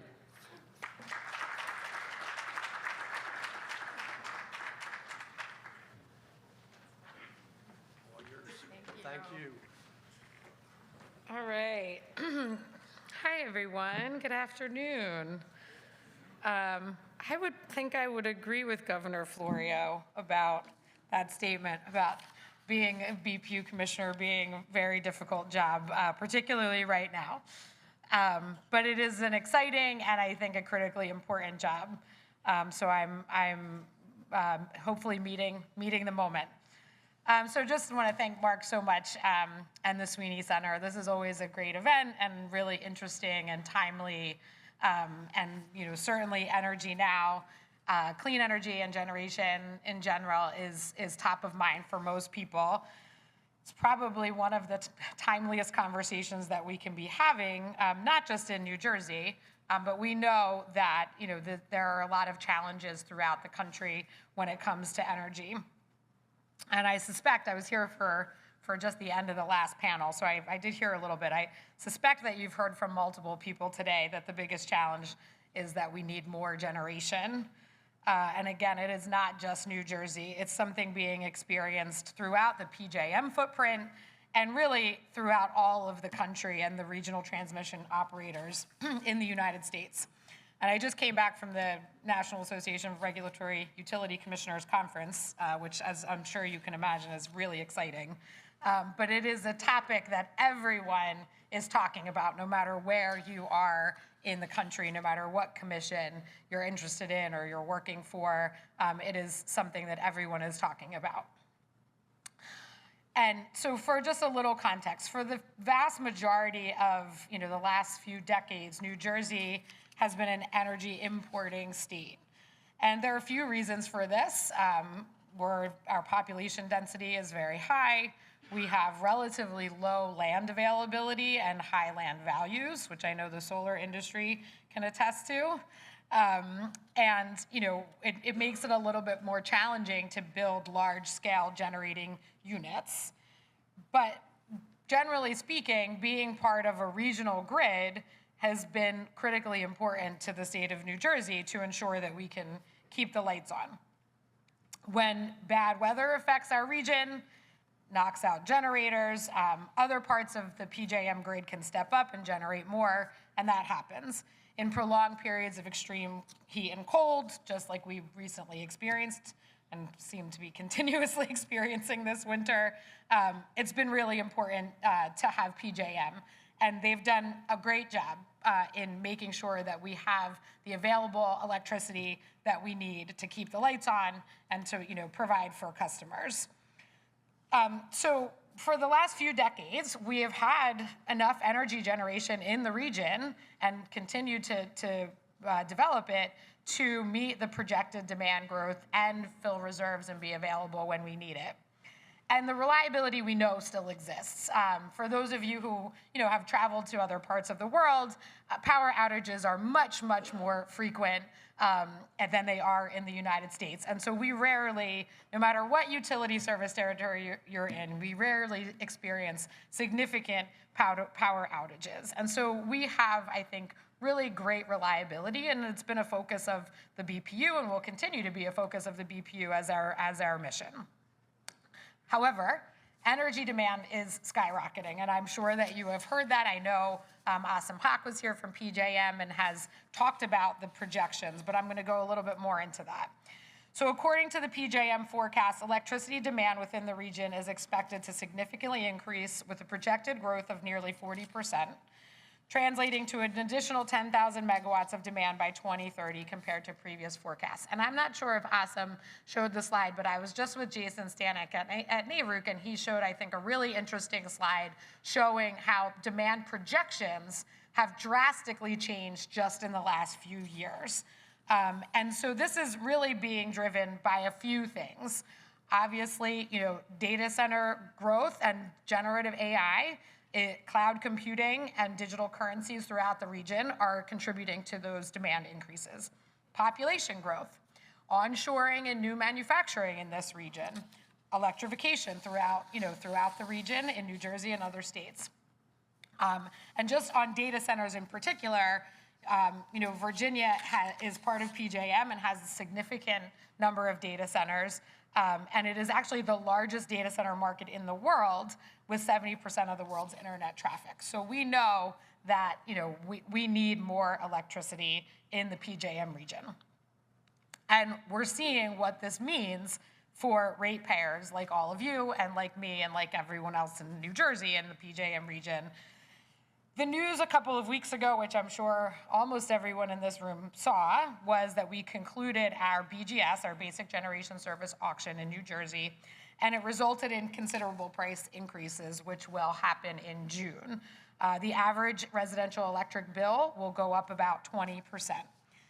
Obviously, unwelcome news to us at the Board of Public Utilities, and really, I think, unrealistic to think that this kind of price shock can be absorbed by ratepayers without impact. While the BPU does not have direct authority over the BGS results or generation, we are still working hard to address these issues. The first step is to get more electrons on the grid, right? It's a supply and demand issue, which I know you've heard multiple times today. We need more electrons on the grid. We need more energy flowing. So what have we been doing and what will we continue to do? To start, since Governor Murphy took office, the energy mix of the state has remained consistent, but growing when it comes to clean energy. Nuclear being core to New Jersey's clean energy generation and really one of the most effective tools that we have to combat climate change. Recognizing the importance of this carbon-free baseload power, New Jersey has provided significant financial support for our existing nuclear fleet over the last few years. And considering the recent capacity auction results, that was a critical investment to keep this clean resource online and has helped to keep costs down. That's what clean energy can do. It can keep costs down. It's undeniable that clean energy growth in New Jersey and throughout PJM has helped to reduce capacity costs. Without the PJM-wide onshore wind and solar resources that bid into the 2024 capacity auction, it's anticipated that clearing prices would have been about 60% higher. That would have cost New Jersey ratepayers roughly an additional $1 billion in the coming year. In New Jersey alone, in the last 7 years, we've more than doubled the amount of installed solar capacity to over 5 gigawatts, while reducing costs developed by solar by over 50%. This has helped to manage demand growth and support New Jersey-generated energy and New Jersey jobs. Last summer, the board was proud to award more than 310 megawatts of solar generation, as well as 80 megawatt hours of storage paired with solar generation in our competitive program.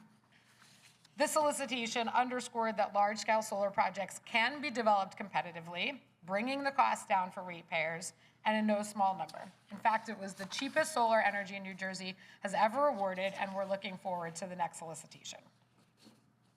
In addition to solar, the state is investing billions in other clean resources, including energy efficiency and demand response programs, advancements in battery storage systems as well. And each initiative plays a role in optimizing our energy consumption and reducing overall demand, helping to create a more reliable system. So, offshore wind. We still have an incredible opportunity at our fingertips with offshore wind. New Jersey's geographical advantage positions us to harness this powerful energy source. We have ambitious targets on the books, and developing offshore wind can lead to thousands of jobs, stimulate the economy, provide clean, renewable energy to thousands of homes and businesses. And it's a cornerstone of our clean energy transition and economic development strategy for New Jersey. It's more than getting a turbine into the water. It's about building a stronger and more affordable and sustainable state. And without it, it's going to make meeting energy needs harder. Obviously, there's a lot of uncertainty around offshore wind under this federal administration, but you can be sure that there's no uncertainty when it comes to Governor Murphy's support and mine for offshore wind. As we integrate these clean technologies into our energy system, our grid infrastructure must evolve to accommodate new forms of generation. Upgrading our transmission systems to improve reliability and capacity is critical. Our energy system is no longer predicated on major generating units far away, but distributed power points on warehouses, parking lots, brownfields, and hopefully offshore. By modernizing and investing in smart grid technology, we can ensure efficient energy distribution, reduce costs, and enhance resiliency. As more renewables come online, effective storage becomes vital to manage supply and demand fluctuations. Battery technology is rapidly advancing, and increasing investments in this sector will help us store excess energy generated during sunny or windy days for use when demand peaks or energy generation wanes, reducing peak load and saving ratepayers money.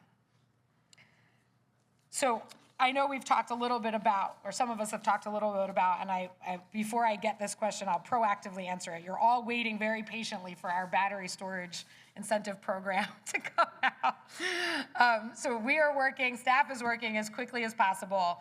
I can assure you it is a major priority for me personally. It's a priority for the governor and the administration to get battery storage online. There are probably almost everyone in this room submitted a comment on the storage incentive proposal. So it's taking time to review those, but I can commit to you that we are not going to wait. We are going to move that forward as quickly as we can. So there's a difference in getting projects built and getting projects plugged in. And back to PJM, that's where the regional grid operator comes in. I just want to point out, I know Asim's not here, so hopefully he understands that we do very much appreciate that that PJM has been receptive to the feedback from New Jersey and other states. And Stu is here, so he can appreciate that too.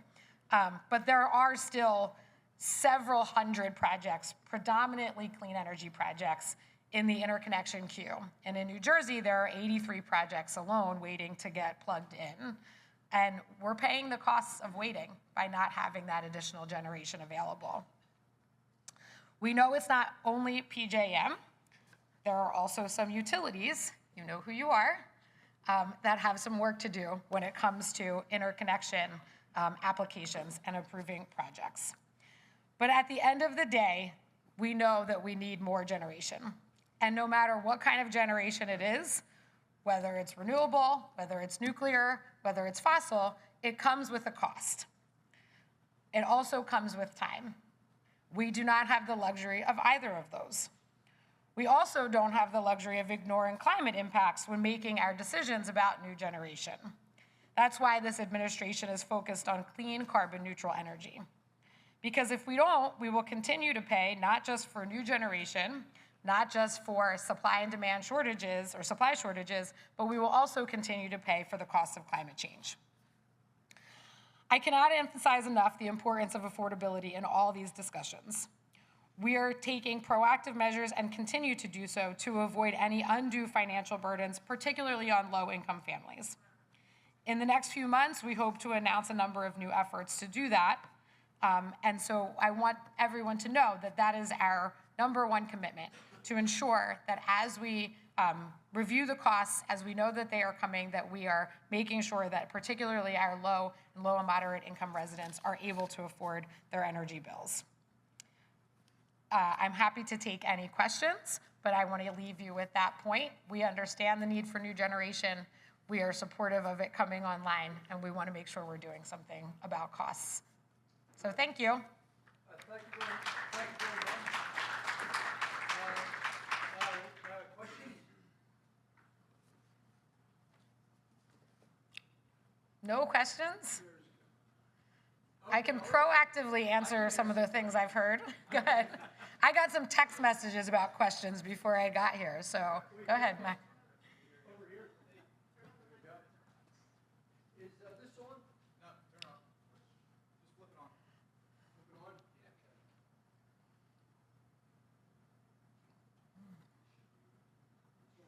There we go. Hi, President Gulsadovy. Hi, Lyle. Hey, I have a question about the storage incentive program and timing as regards what's going on in Washington, D.C. The concern of us in the solar and storage industries that the ITC parts of the IRA law could be pushed back by the Trump administration.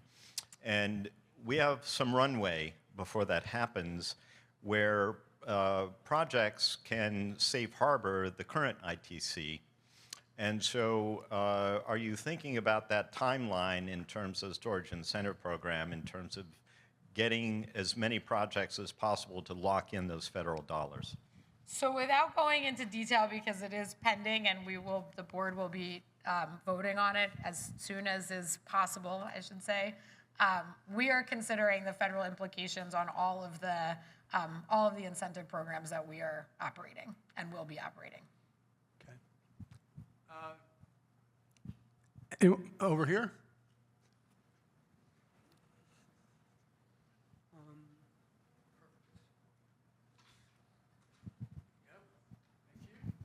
Hi, BPU President. Hugh Morley from Net Zero Insider. Hi, Hugh. Hi. Given that you and the governor are very committed to wind, and CEO Sullivan from the EDA also said so, what does that mean in the short and long term? How do you proceed, or do you just hunker down and wait for the president, or what does the ongoing plan look like for wind? Yeah, so, I said, and I'm pretty candid, of course, there's a lot of uncertainty about it. There was an executive order on day one, and there is potentially, I think, an executive report. There's supposed to be an executive report But we want to make sure that the federal administration knows that we are still committed, that we understand the importance of offshore wind when it comes to not just only energy independence, but also actually reducing prices, because offshore wind is large-scale generation, and we know that adding additional large-scale generation to the PJM grid will have a price impact, a price suppression impact. Thank you. One more over here. Hi. A question. In clean energy or in power transmission as a whole, do you foresee any areas that the New Jersey state will collaborate with the federal government in clean energy or transmission? Do you foresee some programs? We already received the Solar for All grant from the federal government, obviously under the last administration. But that includes some components of transmission or distribution upgrades, but also obviously solar for low and moderate income residents. So I would say that's an hopefully ongoing collaboration with the federal government. Also, the Homes and HERA grant around energy efficiency, we hope that will be a continued collaboration with the federal government. When it comes to transmission planning, that's certainly something that we are looking at, and we hope that FERC will continue to, understand the position of the states and to take that into consideration when they're making their decision about transmission planning, both regional and nationally, and also the cost allocation associated with transmission as well. Got one more over here. Hi, Paul Trumbull, citizen at large from Salem County. I'm reading from one of the last newspapers, the Elmer Times, and Congressman Van Drew calls on New Jersey BPU board members to resign. He says it's another 17% electric increase because you wasted time pushing the Green New Deal agenda and Governor Murphy's extreme agenda also with wind power. Can you clear that up? Because I don't think this statement is probably true, but could you address a couple of those things for me, please? Sure, I'm very familiar with that article as well. So I'm not going to resign, and as far as I'm aware, the other members of the board are not going to resign. Thank you. Appreciate that. So a couple of things. First, I know that the congressman pointed to nuclear and solar and that we should focus on those solutions. And I would say I have been in this administration since the end of 2018, and we have been laser focused on nuclear and solar as part of the solution, right? As I mentioned, we supported through the ZEC program, we supported the existing nuclear capacity in South Jersey. We just achieved 5 gigawatts of solar. That's more than double in the last 7 years, more than double the amount of solar. We continue on that, on that path and that trajectory with solar moving forward. I know there's a lot of questions about future nuclear. I'm happy to have those discussions, SMRs, repowering, decommissioning, all of those things. But I think we have shown a real commitment. Nuclear is 40% of our generation mix, and it makes up the vast majority of clean generation. So we're here for those things.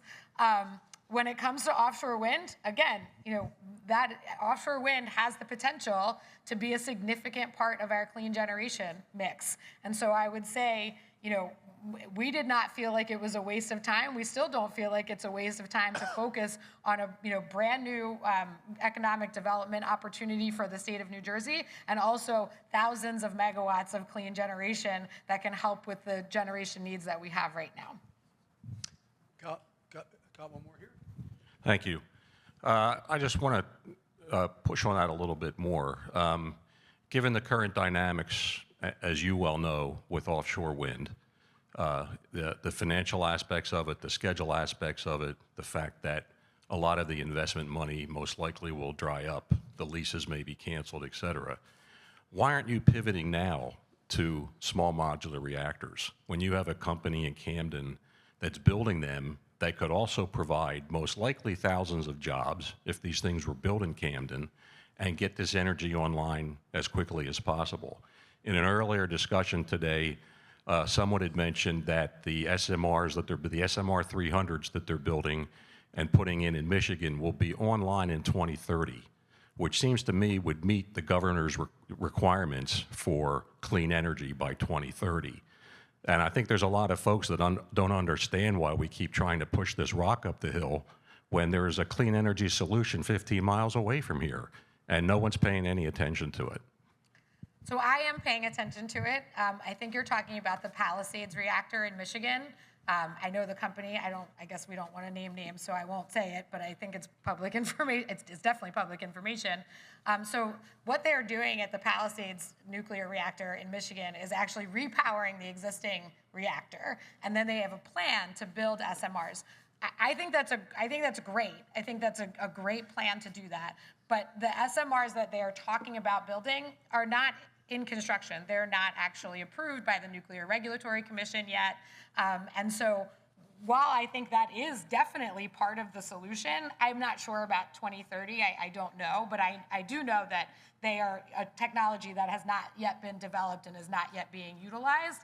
And so we want to make sure that, we're focused on technologies, not just that have the potential, but that also already exist. So we're not setting aside the potential of small modular nuclear or, large-scale nuclear as a part of the solution in favor of offshore wind. We think that it should be an all of the above strategy for clean generation. Got one more over here. Hi, thanks so much for being here. I'm Garrett Broad. I'm a faculty member here. Hi. The vast majority of the conversation today has really focused on the supply side, I think for good reason. I'm just curious whether you could speak to what you see as the consumer side.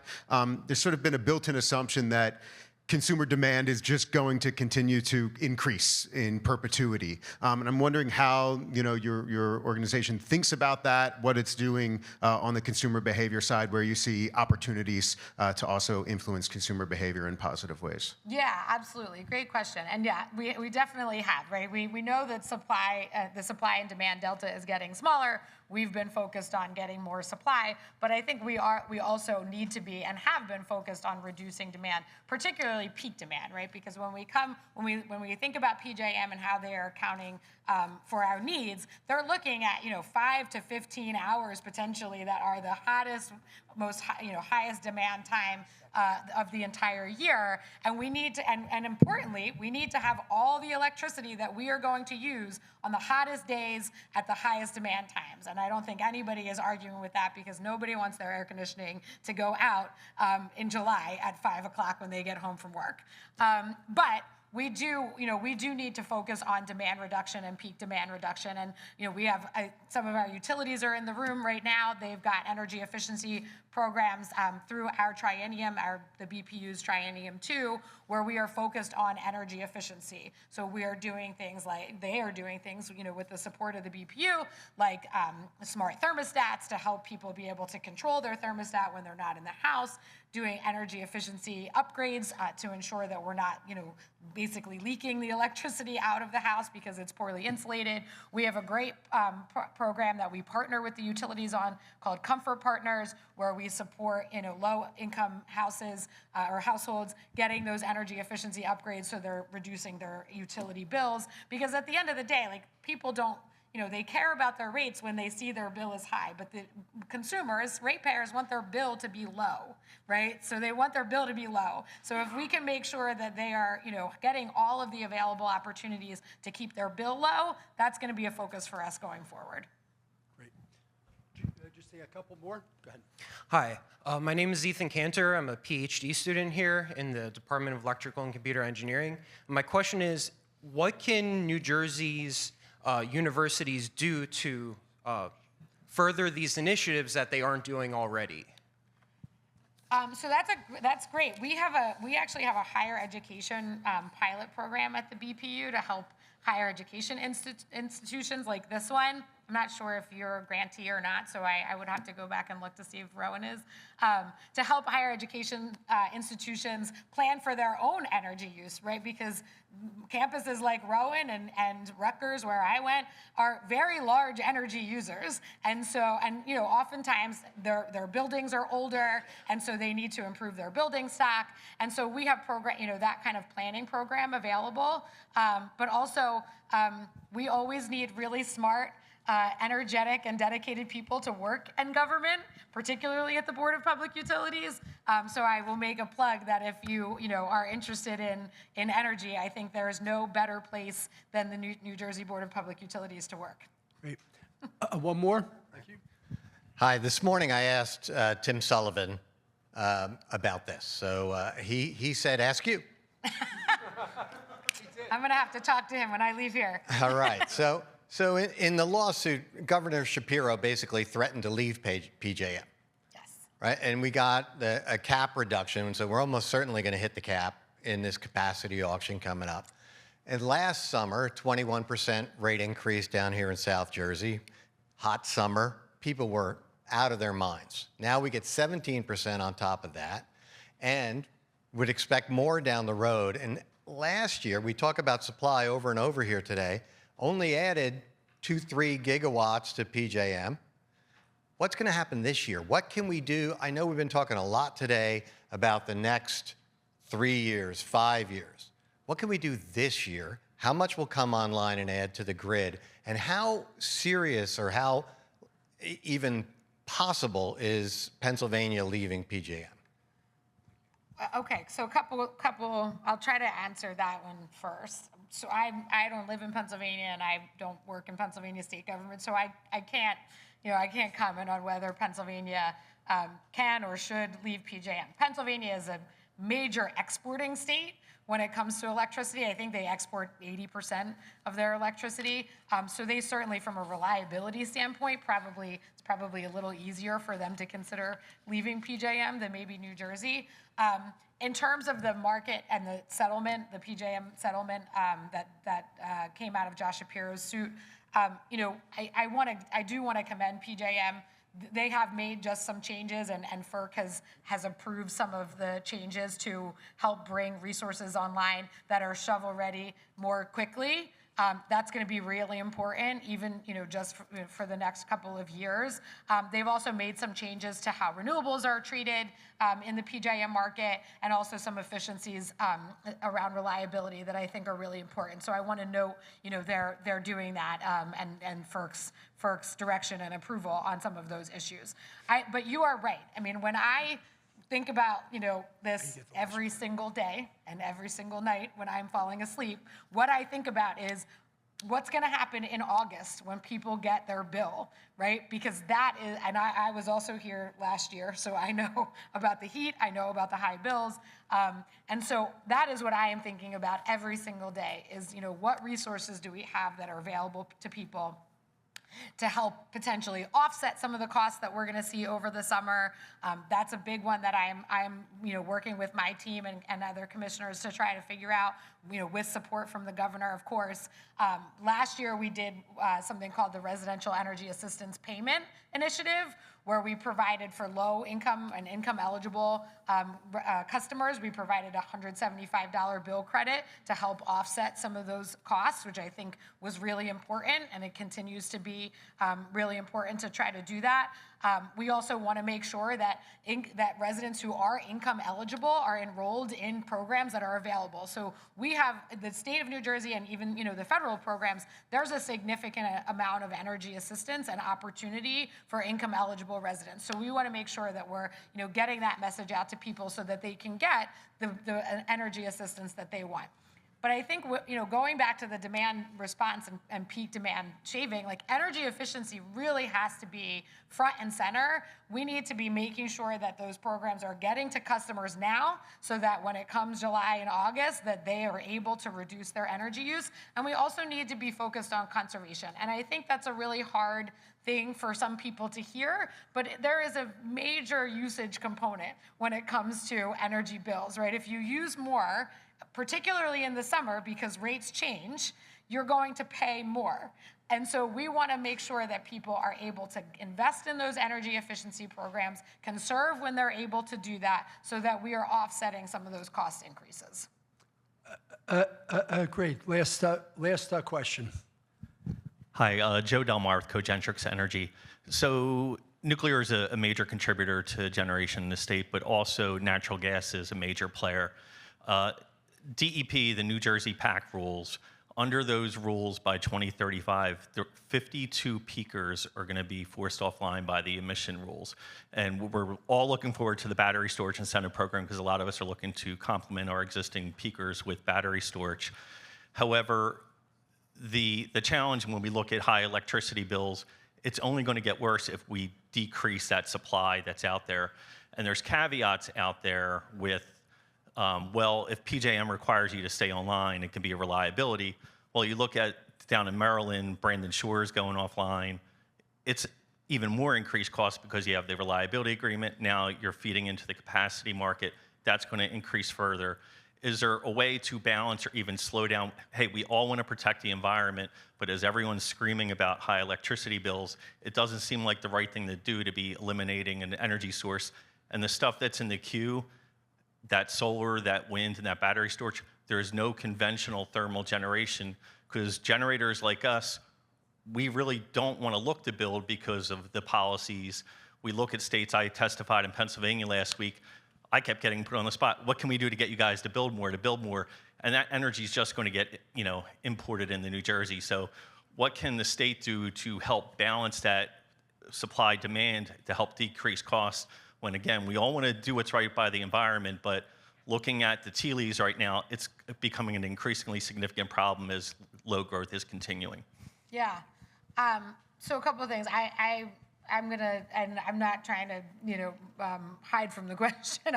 I'll defer to Sean LaTourette on the PACT rules and, the implications of the PACT rules. Couple of things. Reliability at the BPU, that is our mission, right? It's about reliability and affordability. When it comes to Brandon Shores, I actually don't think that, Stu might be able to correct me. I'm not sure Brandon Shores is going to go offline.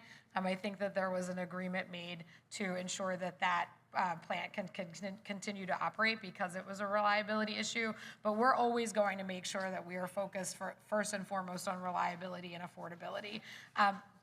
That said, the goal of this administration is to move towards clean energy, right? Our goal is still 100% clean by 2035. I think what we're focused on is what does that mean? What is all of the available carbon neutral generation that we can focus on and bring online as quickly as possible to make sure that we're not, creating additional ratepayer costs and that we're not creating a reliability crunch. And we are always going to do that. So that's going to be our mission going forward, is to focus on clean generation and bringing new clean generation online. But as you said, new generation, you're not building even in Pennsylvania. New generation costs money. I think, when I hear from people, well, why don't we build new natural gas plants?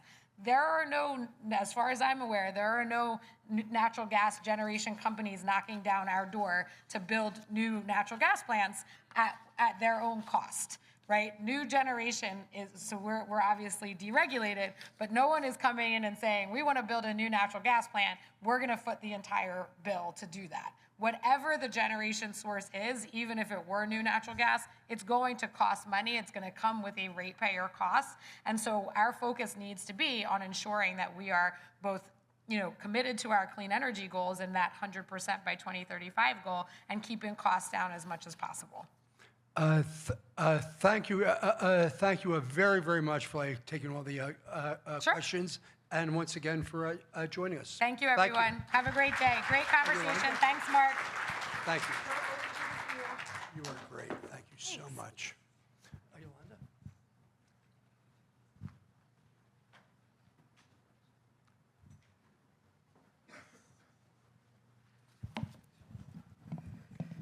Good afternoon. I'm Yolanda Mack. I'm the Associate Dean of Industry Partnerships and Workforce Development for the College of Engineering. And I first want to thank all of you for having the courage to be here and have this conversation with us.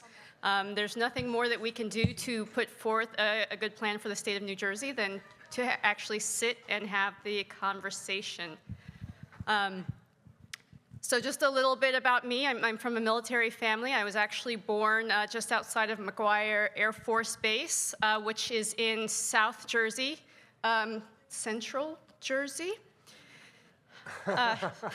So I have some stake in the game. I'm happy to have found my way back to New Jersey after 40 plus years, and I'm encouraged to see what this state can do I did drive my electric car into this event. It's sitting at a charger right now. If you haven't done one of those energy audits on your home, I encourage you to do so. I did that in Arizona before I came out here, and my electricity bill after that was $25 after installing solar panels. I paid nothing to fuel my car. It also was powered by solar panels. Smart thermostats, so there's a lot that you can do to save money there. I'm happy to be a part of the College of Engineering. Between the College of Engineering here and the College of Science and Mathematics, we have a lot of innovative tech in artificial intelligence, data science, manufacturing that we're building, which makes us part of the problem. However, we also do a lot of great things in energy technologies, energy transmission, which also makes us part of the solution. So we're driving technology that's hungry, but by moving forward these technologies, by doing what we can to support our energy future, both things are good for the New Jersey economy. I do want to address that we do have uncertainty today. We know it, but we would have uncertainty anyway because we're trying to do a lot of innovative and new things. So I'd like to encourage us all to keep our eye on the prize. We have to remember that a good strategy is resilient through peaks and valleys that will occur. And as long as we have a robust, comprehensive strategy, we're going to have something that's successful. But we need to keep our eye on the future. So Rowan University, we want to be a part of leading the way in that relationship that we have with you and with industry, because we believe that together we will create the next Silicon Valley right here at Rowan University. And as such, I'm very proud to introduce ROIC, our Rowan Energy Collaborative for Rowan University, where we're doing a lot of things in the energy arena. We're doing energy research and technology, academic programming, fostering business and industry partnerships, workforce development, community education and awareness, and innovation and policy. So through ROIC, our Rowan Energy Collaborative, Rowan University wants to be your active partner in developing and executing New Jersey's resilient energy strategy. So I'd like to invite everyone that's here to stick around for the conversation with ROIC, to ask any questions that you have and just to be involved in the conversation. So at this time, I'd like to ask Marie Casanova, our ROIC Program Coordinator and Assistant Director of Green Jobs Academy of Rowan University, to join us on stage. And I'd also like our other panel members, Joe Stanzione, Director of Advanced Materials and Manufacturing Institute, Gia Lee, Associate Professor in the Henry M. Rowan College of Engineering, and of course, Mark Magyar, Director of the Sweeney Center for Public Policy. And I want to thank you all for being here. Thank you, Mark, for putting this on, and thank you all.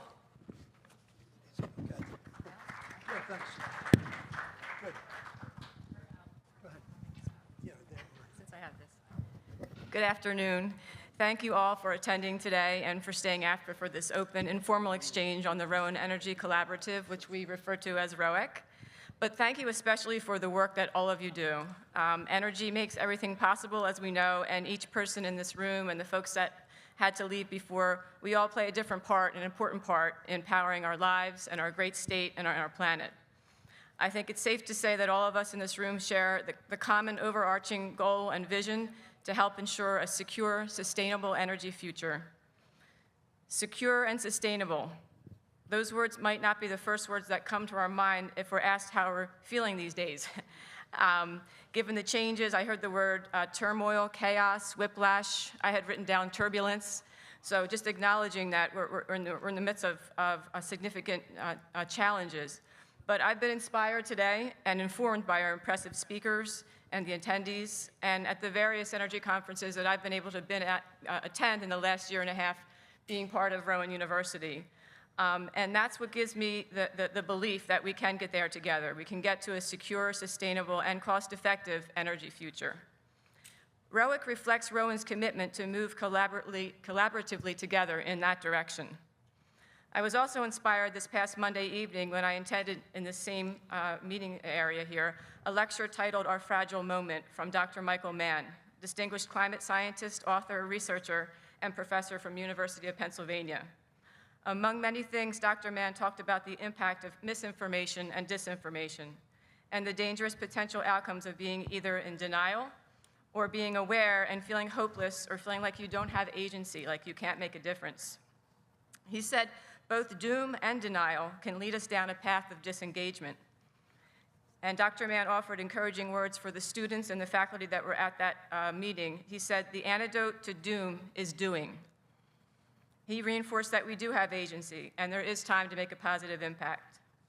So in the spirit of doing, Mark Magyar scheduled this conference, even though some folks felt it was too soon. Some folks were maybe reluctant to speak. We knew we didn't have all the answers, and in the spirit of doing, our great speakers came forward and the attendees as well, so we appreciate that. And it's in that same spirit of doing that we're starting our external outreach for our Rowan initiative today. Rather than waiting until we have all the infrastructure and plans in place, we're starting with the stakeholder engagement now so that we can help shape and inform our plans and our initiatives and our priorities with your input. We kicked off ROIC internally last April, actually. So, and our first, several months was about looking internally about how we could collaborate and unify our efforts around clean energy, and particularly offshore wind was our primary focus of ours. And through that, we've established a good foundation. So I'm going to talk just a little bit about ROIC before the panel members introduce themselves. But before that, I'll tell you a little bit about my background as a program coordinator of ROIC. You already said that, and also starting up the New Green Jobs Academy here at Rowan. I've been here for about a year and a half. And before that, most of my career was in energy generation, including 16 years working for the largest third-party power plant O&M company. There I was responsible for managing environmental compliance and services, and we had a fleet of 120 plants in 25 states. And before that, I was in manufacturing. So my background in industry helps me feel that I have a balanced and practical approach. And then there's my environmental side, strong commitment to the environment. I went to Rutgers for environmental science. So I feel like this is common probably for everybody that was here today. My career journey has taught me that environmentally responsible business operations does yield business success. It mitigates risks, and it protects the people and planet that we all cherish. I feel it's really clear that the New Jersey utilities, the energy businesses, and the organizations that were here today are committed to this as well, and this is why we believe our common goals and vision can be met together. So why ROIC? Again, we started last year with the purpose to boost our internal collaboration, and we were fortunate to bring together a broad cross-section of expertise from Rowan's administration and faculty. We had strong interest engagement right out of the gate, and now we're moving to the external part. The slide that you see here is just trying to capture the scope and breadth of how we believe we need to come at this initiative, that it needs to be comprehensive. Because of the changing landscape and complexities, we need to be nimble and responsive to those changing drivers. And in reflecting that, we kind of have an all of the above energy sources, as you can see on the colored bar there. And then in the white boxes, it's kind of like all things energy. So making sure we're considering the whole energy ecosystem. And then the bottom, our mission statement, is kind of the all hands on deck, and build a tent where we have the right people at the table. So obviously, we need to prioritize and be realistic with what we can achieve. And we want the input of stakeholders and partners to say, what's the greatest niche we can meet? How can we help advance your goals? And again, part of this idea was to introduce the folks. And if you have questions for them or any ideas about how we shape our direction going forward, we would love to hear it. So I'll turn it over to the folks to introduce themselves.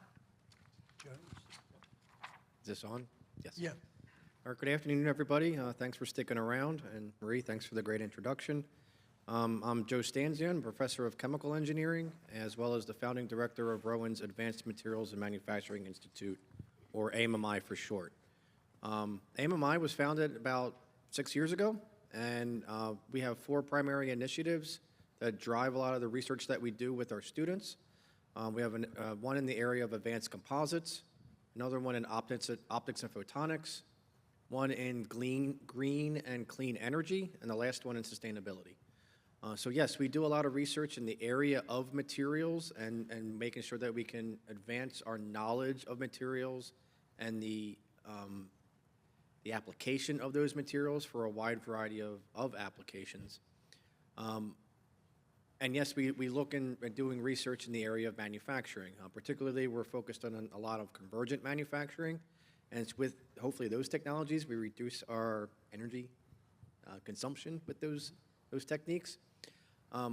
Yeah, we started to hear a little bit throughout the conference today that yes, the energy is very closely connected to materials. The procurement of resources, the supply chain, and the manufacturing of parts, components, and systems. So we hope to help with that, with some of the research that we are doing with our industrial partners, with our government partners, but also, most importantly, teaching the next generation of engineers and scientists that will be hopefully working in the industry sector and public policy, maybe even, to really help change and drive how we make those systems and make them well, that they can help us support the energy sector. Hi, good afternoon, everyone. My name is Jie Li, and I am an associate professor and a graduate coordinator here at Electrical and Computer Engineering, Rowan University. And I joined academia from industry after spending a few years with IBM Research and General Electric Energy Management. And I would like to define myself as a power system engineer and a researcher. And my area of interest is in the general planning and operation, long-term planning, short-term operation, and real-time control for the power system towards its economics and security, two major criteria for the system. And recently, my research group, we are focusing on a few research directions, one of which is to exploring advanced strategies, especially AI advanced strategies to the operation and management of the electric grid, which is evolving, which is transitioning from a centralized system towards a more decentralized consumer, sometimes we call it prosumer-oriented system, and a distributed energy resources dominated systems. So we are developing these strategies to better organize, coordinate, and recruit their capabilities to contribute to the system operation, as well as also benefit their own utility bills, while the peer-to-peer local trading, as well as a participation into the PJM's buck system and the wholesale markets. And another line of research, which is also very critical to the power system, is its cyber-physical resiliency. We are addressing a lot of challenges associated with that. We know that the current power grid is no longer a pure physical system. It is becoming more and more cyber-physical interwoven system, right? And a few researches. First is we are investigating developing more fair, accurate capacity accreditation solutions to incentivize the new generation, whether it's a conventional or renewable generations, to integrate into the system to contribute to the declining reserve margin. But we need a solution which can better reward their contributions depending on where they are built, what is the scale there, when they can contribute, considering the uncertainties associated with these resources, as well as the demand needed from the system. And this is for the long-term reliability aspect. And another research is we are developing a cyber-physical co-simulation, co-monitoring alarming systems to improve the cyber-physical security and the resiliency of this system. So we want to prevent the potential cascading failure which will be introduced by the increasing deep uncertainty of the system in face of the cyber-physical attacks and natural man-made efforts, etc.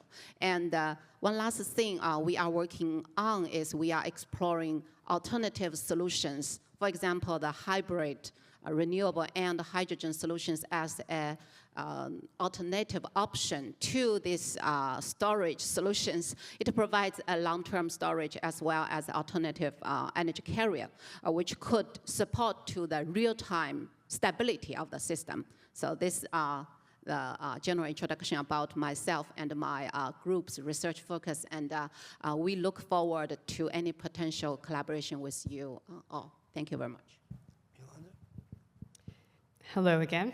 Yolanda Mack, Associate Dean of Industry Partnerships and Workforce Development for the College of Engineering. Like Marie, I've been here about a year and a half.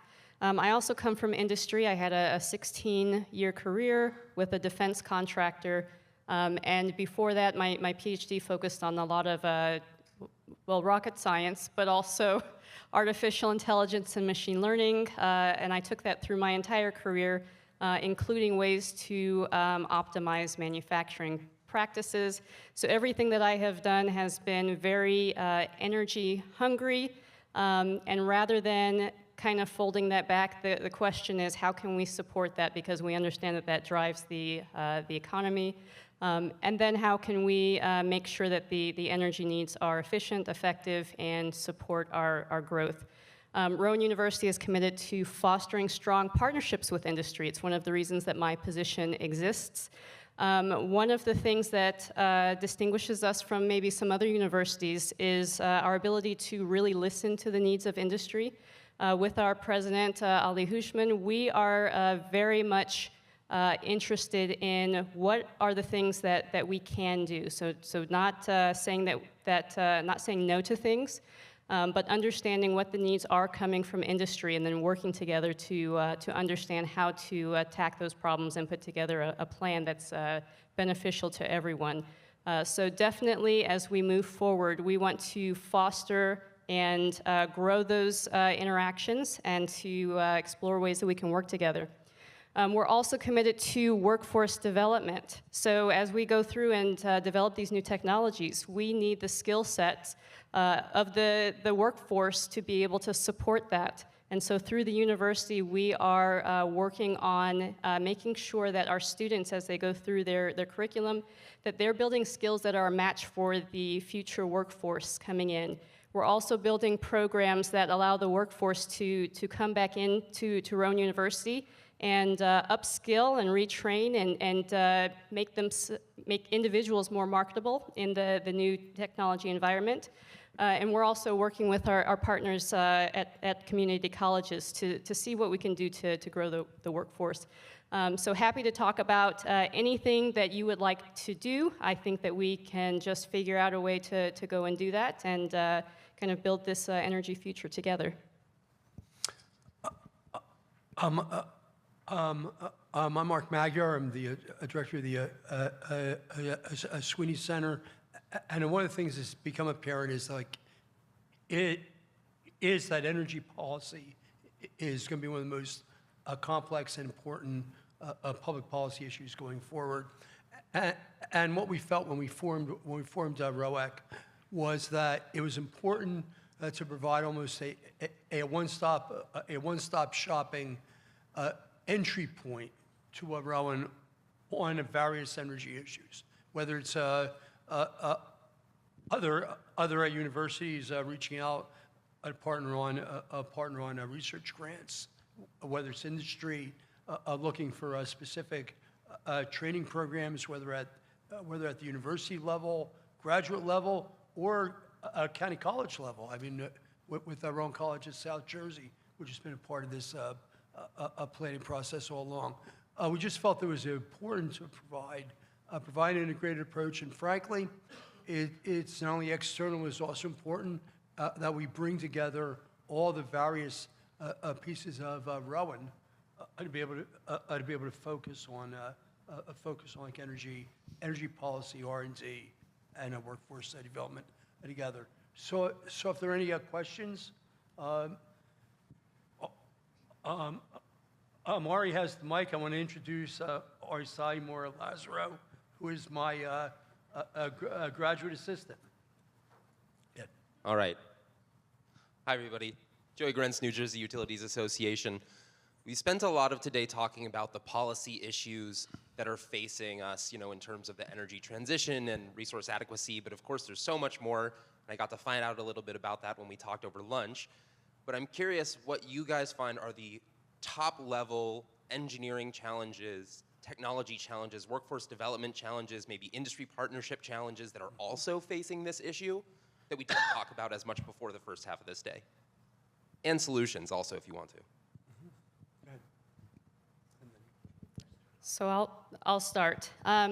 So one of the things that's going to be really important is we need to make sure that that pipeline of information is coming to us from industry into academia. Academia can have the tendency to work in its own bubble. Rowan University wants to open this up. This means that we're looking for information in creative ways. So not just for a pipeline of students coming through, but if you feel that the skill level of the employees coming to you is not up to par, how can we change the curriculum to make sure that it matches what you need? Do you need students to come out and work with you before they graduate to get these skills early? So we're looking for very creative solutions from a workforce development standpoint.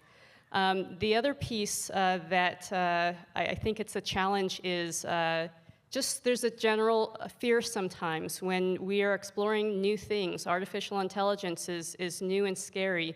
And so thinking less of it as something fearful, but thinking more of it as something to lean into, to understand, to see how you can play and operate, that goes a long way in finding creative ways to close gaps, because now it's no longer this thing that you're resistant to move forward with, but it's how can we move forward in this in the best way and gain the best advantages that we can for all parties.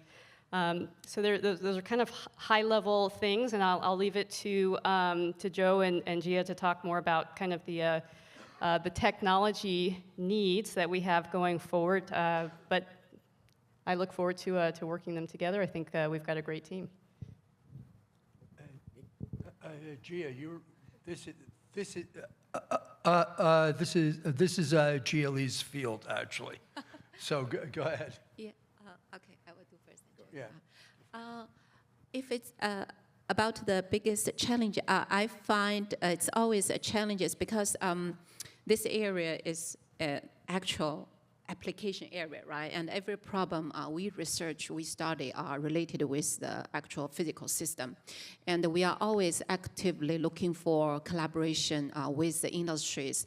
And there are a lot of, funding opportunities like Department of Energy, National Science Foundation. Sometimes they require deep involvement with the industry collaborators. And we are quite fortunate to work with, for example, BPU, we collaborated to develop the energy security plan for the states, and we work with all the utility and all the energy stakeholders in the states, and we worked with Atlantic City Electric and PSEG to submit some concept proposals. But I still find like to engage these industry to our research projects is quite challenging, especially when we develop these 4 proposals, which will last for a few 3-5 years, which requires the demonstration in their system. So there is hesitation from the industry collaborators, especially we ask for the data sharing for testing the algorithm systems. We face a lot of challenges here. So I look forward to build better connection with utility association or other organization to help us build this deep collaboration with these industry members to work together to actually address their real problem. Because currently, a lot of our research will build upon our simulation data, publicly available data from some other states, other regions. But if we can apply this into our state's utilities system, that will be very helpful. Just one quick answer to your question is the scalability of things. So a lot of times the research that's being done at universities is at a lower scale. Maybe getting to a pilot scale, but semi-pilot scale, it's in the research labs, it's in a little small focus group working on something. that's either actually physical or on the computer. Kind of piggybacking off of my two colleagues' answers with industry engagement, if we can develop creative ways to work with industry and the states and the governments in having facilities that can help us to scale up some of the technologies that they are developing, that we are developing, that we're working on together, that could be a great win for everybody. And have training, and you think of them as training centers for the next generation of the workforce going into these fields. So we are working towards that here at Rowan, out on our West Campus with the development of our manufacturing hub and partnering with strategic folks, including industry, to have those types of facilities available to be able to take, I'll give you a specific example, take some of our resin chemistries that we are developing that could be used for the turbine blades on an offshore wind turbine, taking it from the 1 liter scale reactors in our research labs to 100, 200, 500 liter scale reactors. And boy, would that be a great educational opportunity for our students to be able to be fully engaged with that, with the industry partners that we're working on towards that, and then transition that into a manufacturing process to convert that into a composite material and do all that scale up and everything. So that's just a specific example, but hopefully highlights of what I'm trying to say here. And I did want to follow up on one thing. Again, we're talking about how can we get these things done. Gia mentioned data being an issue, trying to get those from our industry collaborators. We are working to make sure that we can properly manage company proprietary information and data, because we know that this is key to protecting your interests while also helping to support your interests. Most of my career was spent working on secret type data information, so I very much understand the sensitivity. And so this is going to be a question of how we work together, how we move these things forward with the full understanding of being able to protect the information of our collaborators. We can do this, and we just need to work together to understand how. That's great. Just one last thing is Rowan obviously is the research university located in a way in the heart of New Jersey's energy industry. We're the closest university to the Salem nuclear plants. We're right by where the offshore wind port is supposed to be, where the monopile a factory started in Paulsboro. The Mach 2 hydrogen program Rowan was the first partner on, and it did receive the New Jersey grant is Mach 2 with Delaware and southeastern Pennsylvania. So we feel that there's a lot of we feel that this is a policy area we should be heavily involved in. And we also, it's also clear that this is probably may very well be the most difficult policy area that the next governor is going to face, because as someone wrote recently in the New York Times, the data centers are not going to go where the energy is not available to support them. So. Any other questions from?